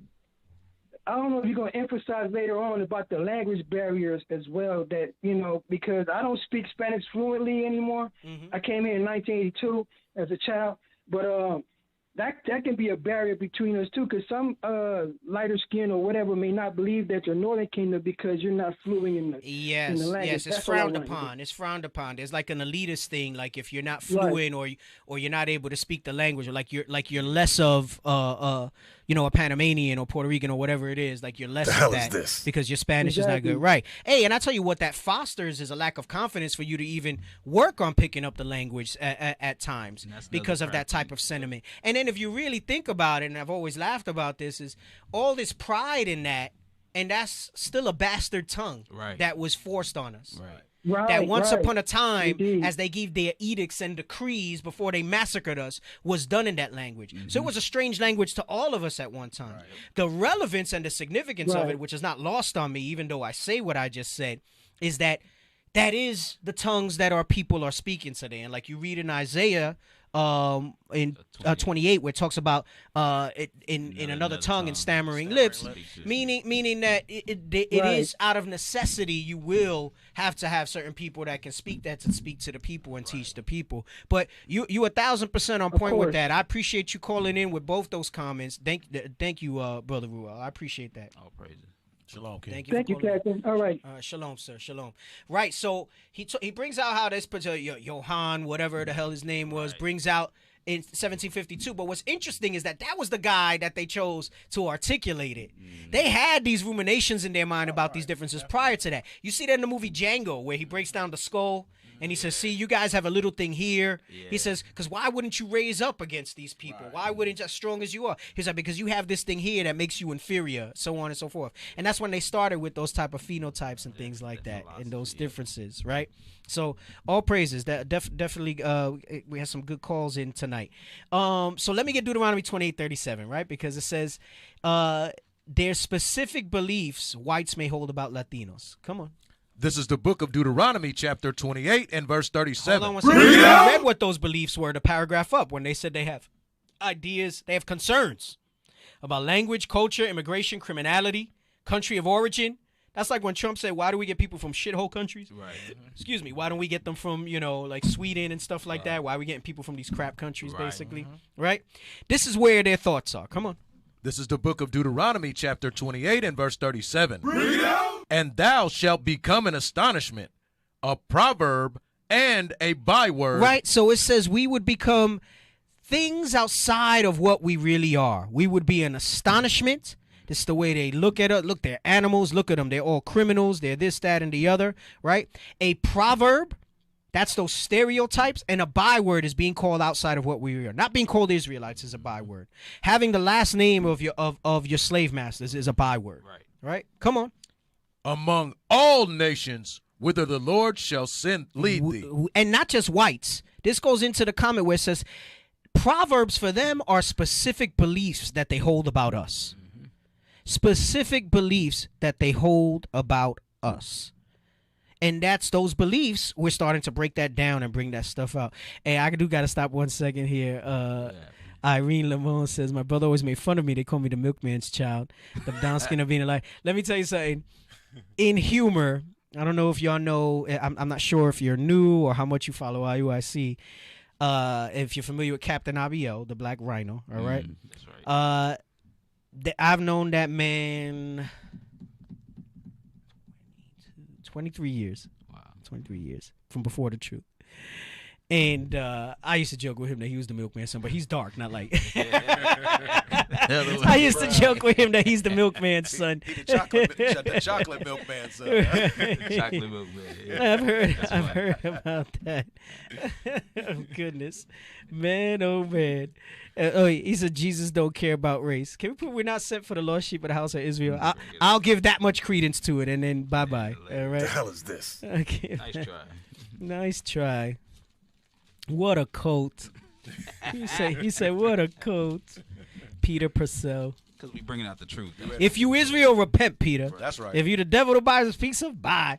Give me that. And he said, Christ don't care about race. Let's read this. This is the book of Matthew, chapter 15 and verse 24. Read out. But he answered and said, I am not sent, but unto the lost sheep of the house of Israel. I don't know. Now, obviously, there's more context to all that, when and how he says that, but that don't sound like he there for all people. That don't sound like he don't care about race. That's right. That sounds like he talking all the way about race. Be quiet. Be quiet. Back to Deuteronomy 28. Yep. Back to Deuteronomy. So we read Deuteronomy 28. So it says our first approach was to use. No, I don't want to read that. The results were clear. LRE is empirically distinct from ethnocentrism, racial resentment, stereotypes of Latinos, cultural preferences, partisanship, and ideology. He said they were onto something. So he's saying that basically as we read through this book, the data that they collected although it's based on all these different, and these are all different forms of racism, ethnocentrism, racial resentment, stereotypes. That's what we read in Deuteronomy 28:37, when it says astonishment, proverb, and byword, covers all these academic terms that they're using here when it speaks about this, right? Cultural preferences, partisanship, and ideology. Partisanship is being partial, all right? That means your preference, right? Same thing. It says they were on to something, all right? Let me see if I want to jump before I get into some, because we do have some time to go over the Wikipedia stuff, but we won't be able to do the rest of the book today. Let's see. Let's jump to the page on the preface where it says Donald Trump's campaign. It says, did you get it yet? It should be the next page. I think I sent them in order. When I take the pictures, I gotta make sure my nails don't look dirty and stuff. People gonna think I'm dirty. Come on, man. I don't know. I'll be looking at people's nails and stuff like that, and their teeth too. I don't know. So it says, tell a lot about a person. Yes, right. Donald Trump's campaign in 2016 jump-started our efforts. Trump's rhetoric and policies, right? Rhetoric and policies made it evident that whites' attitudes about Latinos was going to be a central concern of the 2016 campaign. You know how it became evident? Because like I said earlier, they responded to him. That's right. They responded to him. Right. They went from, even people in his own party when he was a candidate, they went from no way, no how, to they responded to him, bro. So it says, we again put a partial LRE scale on the 2016 CCES. More importantly, the campaign made it clear that how whites' animus toward Latinos shaped politics was a bigger question than we initially intended to explore. So they, basically, like I had brought out, him coming on the scene, the Most High setting up the basis of men's, there was a catalyst. From a spiritual perspective, that was a catalyst for our people. Yeah. They're saying just from their research, so even they can acknowledge that it was significant that he was raised up into office. Chosen, yeah. He says President Trump tied his rhetoric about Latinos to more than just immigration. He reinforced the existing tropes, Deuteronomy 28:37, the proverbs, the bywords, right? Connecting Latinos with crime and with election fraud. All right, let me get John 1:46. I thought of this when I read this.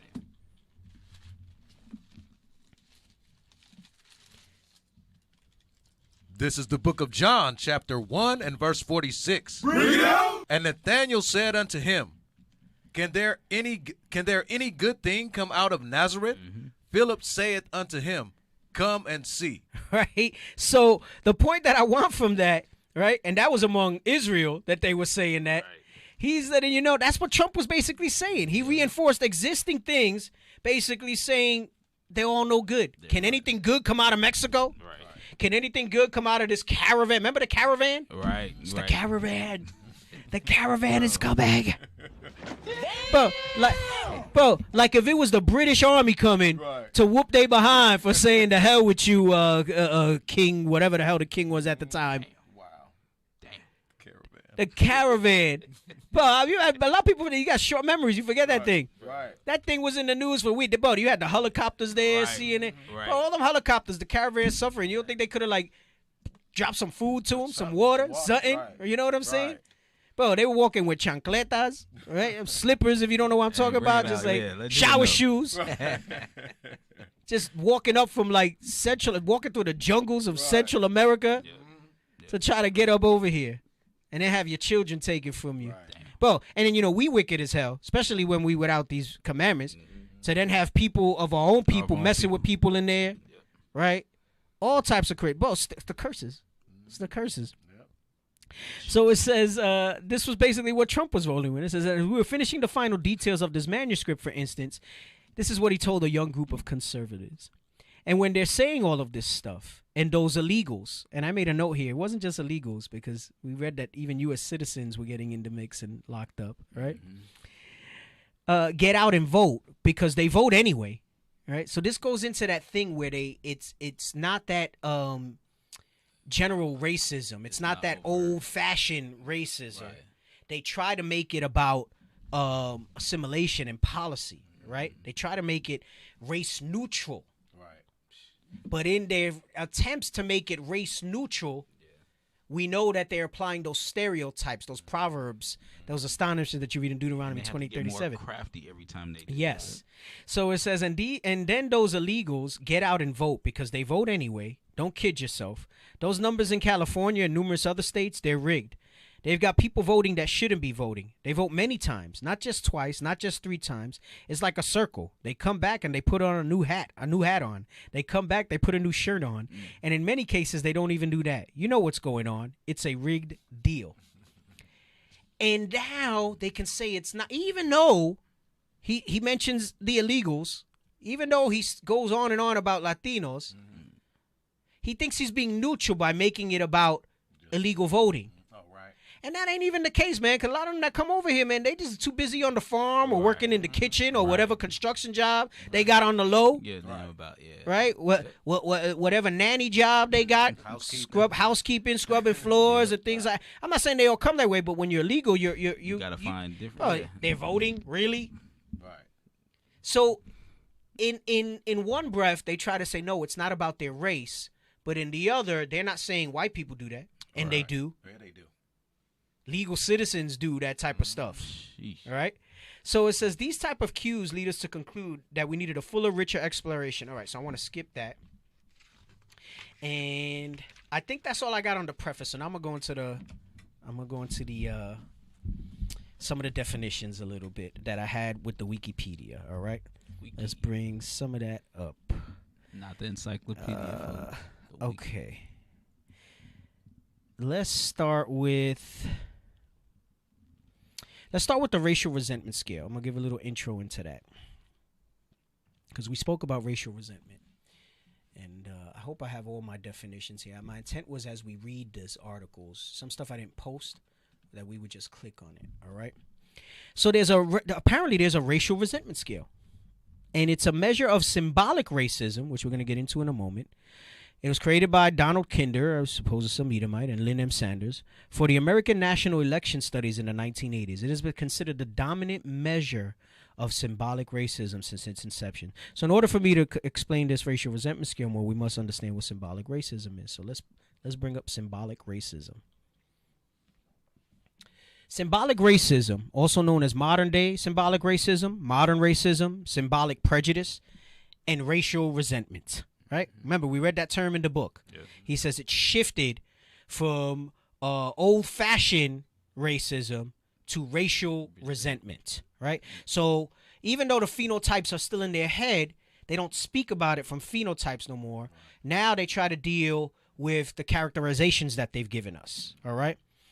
It's a coherent belief system. And you know what's so heavy? I glazed over that when we read it about belief systems in the book. When it becomes a belief system, that's something that's ingrained in you. It's not a thought process. It's not, another way to say that's like an ideology, right? This is why, like, Muslims, they're not afraid of death, the radical ones, right? Because their ideology, it's so ingrained in them. Because you would say, damn, how would a man run up on somebody and blow himself up just to kill some people?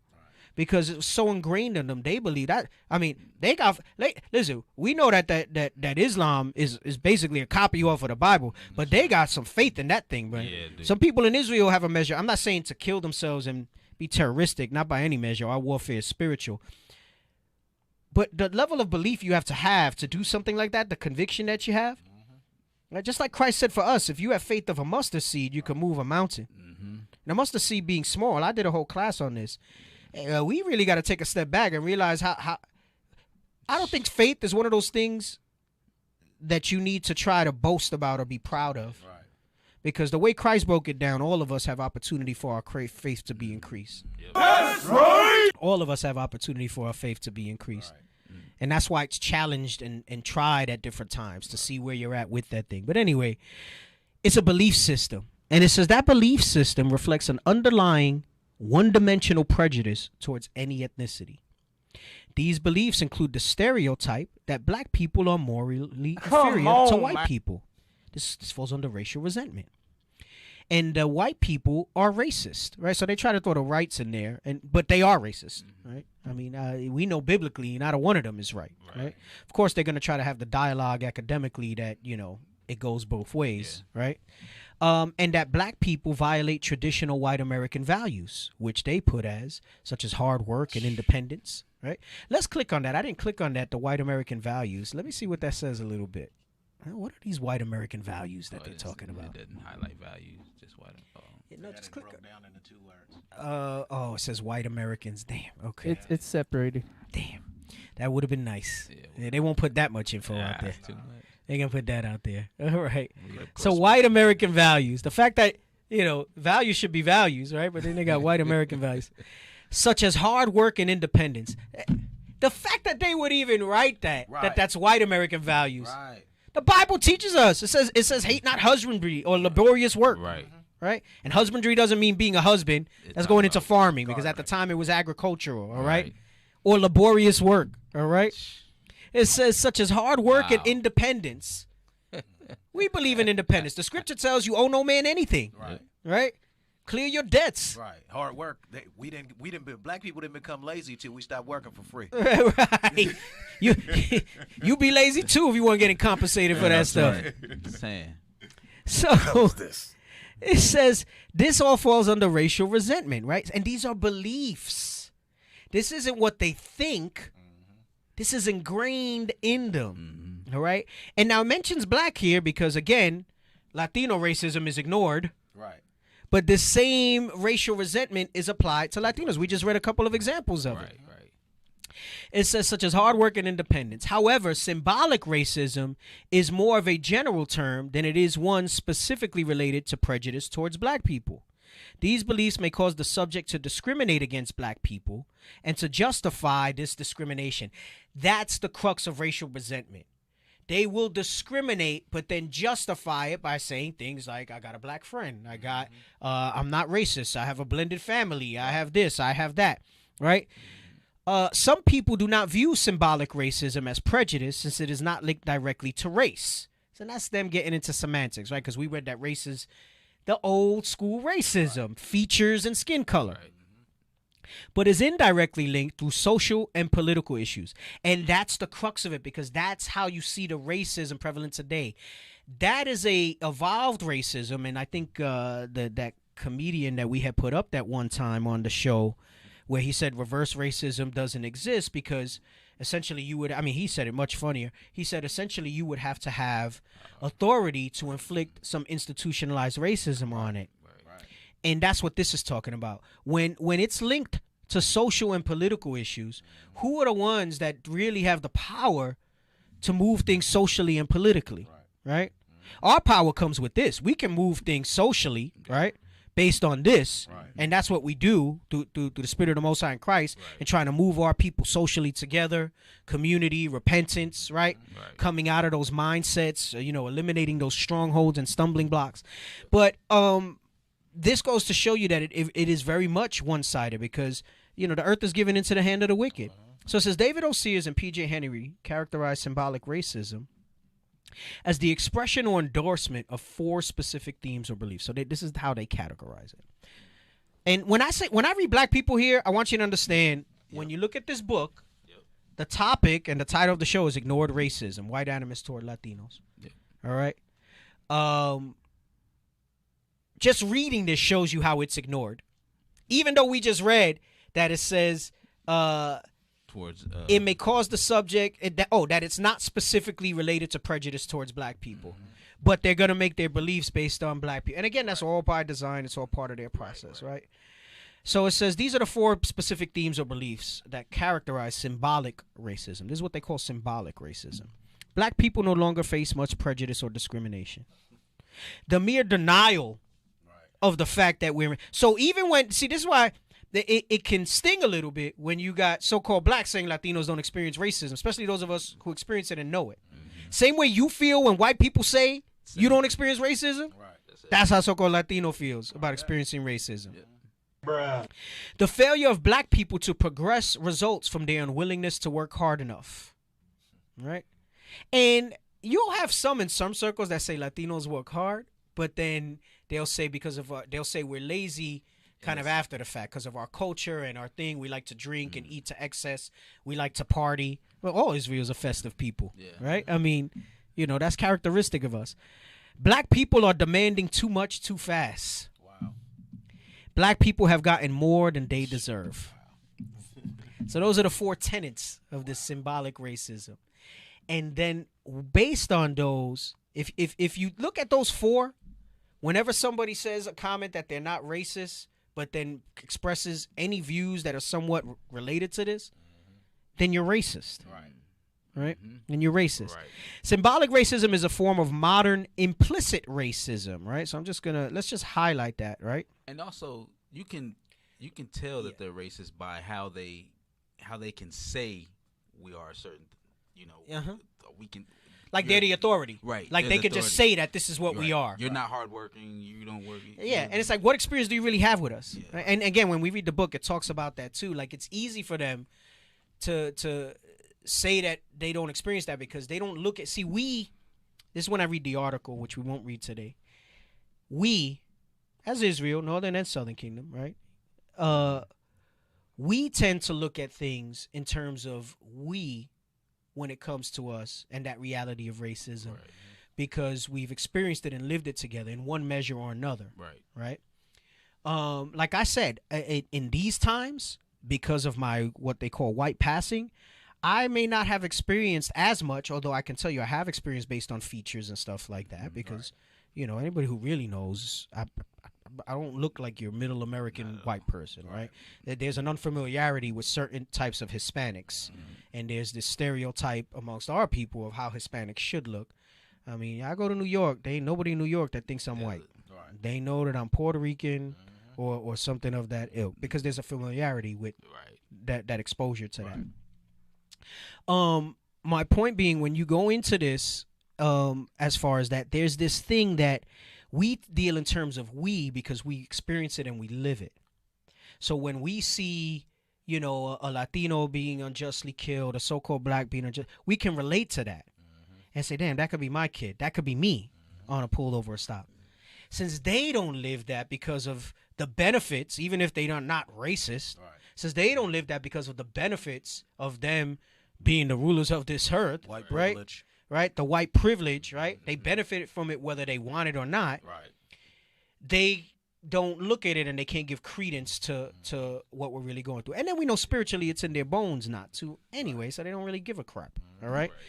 So what's this say here? I'm curious. Implicit racism. So it's also called aversive racism. It's a theory proposed by these people according to which negative evaluations of racial ethnic minorities are realized by a persistent avoidance of interaction. So that's exactly what we just spoke about. Okay, good. With other racial and ethnic groups. So basically, they don't have the exposure, they don't have the experience in that outside of what they see in the media and what they learned growing up and what they heard from their parents, right? Of the white talk that their parents had with them, right?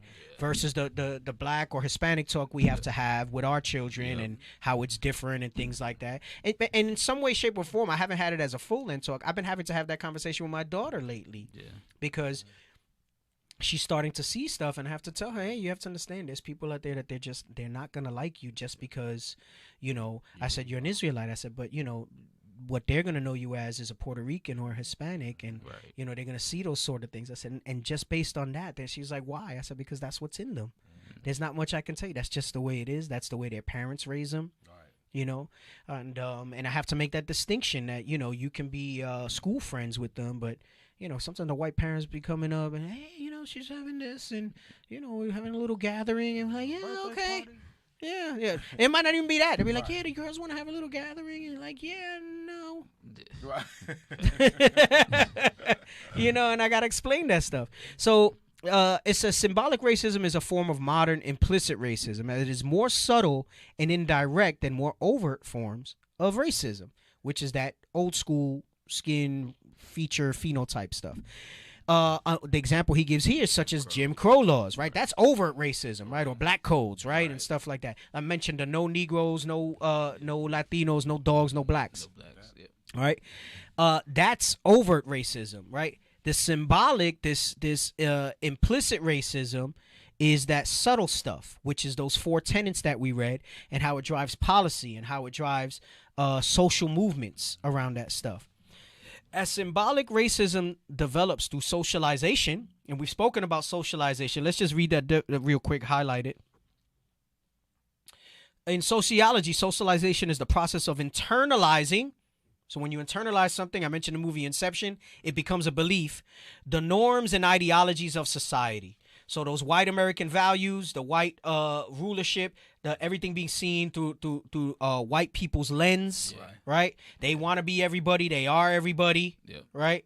Man, there's one part when we read in the article, they said it's so bad when you think about that socialization piece that there was some controversy apparently around that time when the Lord of the Rings was coming out because they were like, damn, why there's so many white people and no black people in the cast of Lord of the Rings? And they were saying they wanted it to be historically accurate. Do you get that Lord of the Rings is a fictional book? Right, right. There was never a Middle Earth. There's no Gandalf. There's no Frodo. No Shire. There's no hobbits and shires. It's like Santa Claus. Their defense for not diversifying the cast was they wanted it to be historically accurate. Wow. The writer of the article, when we read the article, Lord's will, next time we jump on this topic, says even in fake shit, they want it to be white. Right. So that's socialization in a nutshell. We don't got to read the rest of that. Right. And we went over that a little bit on the show. I think we did it on the Saturday shows. Officer Shai was asking me to bring it back out. I got my sociology textbook, and we go into the different agents of socialization. So now that we have like the larger platform, you know, 'cause Saturday's obviously a little lower viewership, but if we have the larger platform, I gotta run that back at some point. That's crazy. And see how we socialized and stuff like that. So that's just like that clip of what's her name? Talked about Santa Claus and Jesus. Yeah, Megyn Kelly. Megyn Kelly, yeah. And we went out there and blasted Fox, the Fox News building and stuff like that. And we knew she wasn't gonna be up there on a freaking Saturday. We went over there because we wanted to take advantage of that. It was a hot topic at the time, and we used it for the social media and stuff like that. Hey, and a lot of people, that video is like one of the more popular videos, like IUIC has done, where we go out there and we talk about that stuff. So it says, so symbolic racism develops through socialization, meaning because of the norms of society, policy, social movements, it's picked up. And it's even picked up by some of our own people. Right. And its processes occur without conscious awareness. That's the danger of socialization. And they do that through church, the school system, social media, the media, news, literature. Like, that's all the different agents of socialization. Yep. An individual with symbolically racist beliefs may genuinely oppose racism and believe they are not racist. Symbolic racism is perhaps the most prevalent contemporary, meaning modern form of racism. The concept of symbolic racism has been criticized for being inconsistent in measurement and concept over time. Those are the same people who basically say they're not racist. Yep. New experiments also provide evidence that responses do not differ when groups other than African Americans are referenced. So that's their way of acknowledging the ignored racism, the white animus toward Latinos. That it does not, the racism doesn't change. All right? But we're going to read later. I'm going to show you. They talk about Italian immigrants. They talk about Irish immigrants. They even talk about Japanese immigrants. Oh, bring it out. And their rationale as to why they don't feel the way about them. I'm just teasing it. I'm setting it up for the next episode. When we get on that. They got to stay tuned, y'all. And we gonna go in on that, all right? We still got a lot to read on these, so Officer Shai, do not lose these. I mean, they'll stay in the feed. So when I say bring these up, we're talking about this because, like I said, we're gonna be spending some time on this for a little bit. All right, we running up basically on the end of the show now, so I'm gonna wind up cutting it there. All praise. All right. I pray that y'all stay with this understanding and that y'all got any closing thoughts, anything y'all want to say on this. Y'all spoke a little. I mean, you should speak a little more. I know you're gonna say, "Oh man," but you were flowing. I don't want to. It looked like y'all was getting excited in the seats, you know. But. I mean, give me Leviticus 26. Go ahead. Okay, thank you. Say something. All right, give me Leviticus 26, and this is the same thing that Christ was saying when he said you're gonna be hated of all nations. 26 and verse, I think it's 17. Hey, before you read that real quick, so Yael makes the comment, and this is exactly what we just read about the symbolic racism, Soldier Yael. It says, many Southern Kingdom brothers and sisters, especially in the South, he says, have an inbred prejudice against Northern Kingdom based on ignorance, and I find it very interesting. And it's based on socialization and this very subject that we're speaking about, you know? But go ahead, officer, bring out your script. Bring out your script. Stay with us, brothers and sisters. Brother gonna bring out a script here. This is the book of Leviticus, chapter 26 and verse 17. And the reason I'm bringing this out is because we always look at, we're looking at the different tribes and the two kingdoms, right, separately. But we got to figure out how are we going to put us together, right? Because when we're looking at how here's going over how we're divided in how the other nations look at us when we're talking about ignored racism. They ignored certain types, or they make it different. But this is how we're going to be identified together. Go ahead. This is the book of Leviticus, chapter 26 and verse 17. and I will set my face against you, and ye shall be slain 90 before your seconds. enemies. So we see that in history. We've been slain before our enemies, right? For 400 years plus, for 500 years plus, we've been slain before our enemies, right? Go ahead. They that hate you shall reign over you. They've been reigning over Northern Kingdom and Southern Kingdom. So this is how we're going to put ourselves together, and we have to stop dividing those lines because they're gonna separate us based off of how they've been treating us in captivity. Bring it up, right? So we have to know how to, when we're on the streets, when we're teaching in these platforms. seconds. The reason why we're doing this is to show us that we the same people. We the same people. Go ahead. And ye shall flee when none pursueth you. All right, so that's all I wanted on that. But I just wanted to end it with that because I know, we've been talking about the differences of racism. Hey, and I want to tell you something. Perfect example before we boot his comments. Dathan McKnight talk about this white man is not a descendant of Israel or any of his wives. He's not Northern or Southern There Kingdom. we go. So, there we go. Thank you for the real world example. The biblical. Right. All right. I don't know how you found us. I think you think you found us. The Lord brought you here. That's right. Just to close out exactly what I just went over to show you that sort of thing that's going on right there. So all praises to the Most High. That's right. Shalom to the haters. That's Shalom right. to the haters. We're gonna get there though. Remember, it's a set number. It's a certain portion that's gonna be there. You got anything? Closing thoughts? No, sir. No, you good? All right. Hey, listen. Saturday. All right. We had a replay last week. The Saturday show is back. We're changing the format of the Saturday show. All right.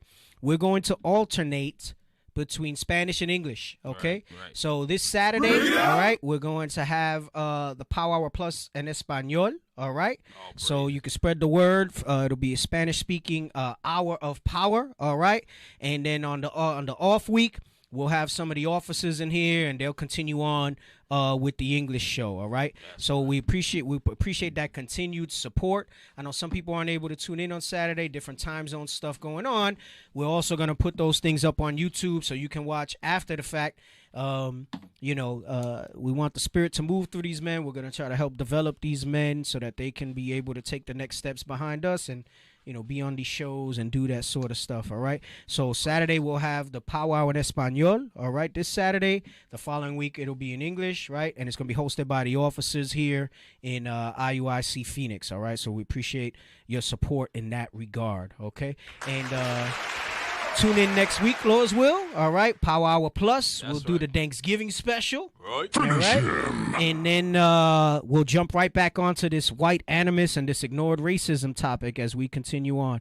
Definitely appreciate all the support. I'm all praise to the Most High. I was glad to be back. Yes. And Lord's will, the Most High can continue to use each and every one of us as a vessel to bring this understanding out. All right. So y'all have a good night. Stay safe. And with that, we say shalom. Shalom, Israel. Most High in Christ. Israel is back. We back. Israel is back. We got back. The nations running scared because Israel is back. All lies on us because we keeping them laws.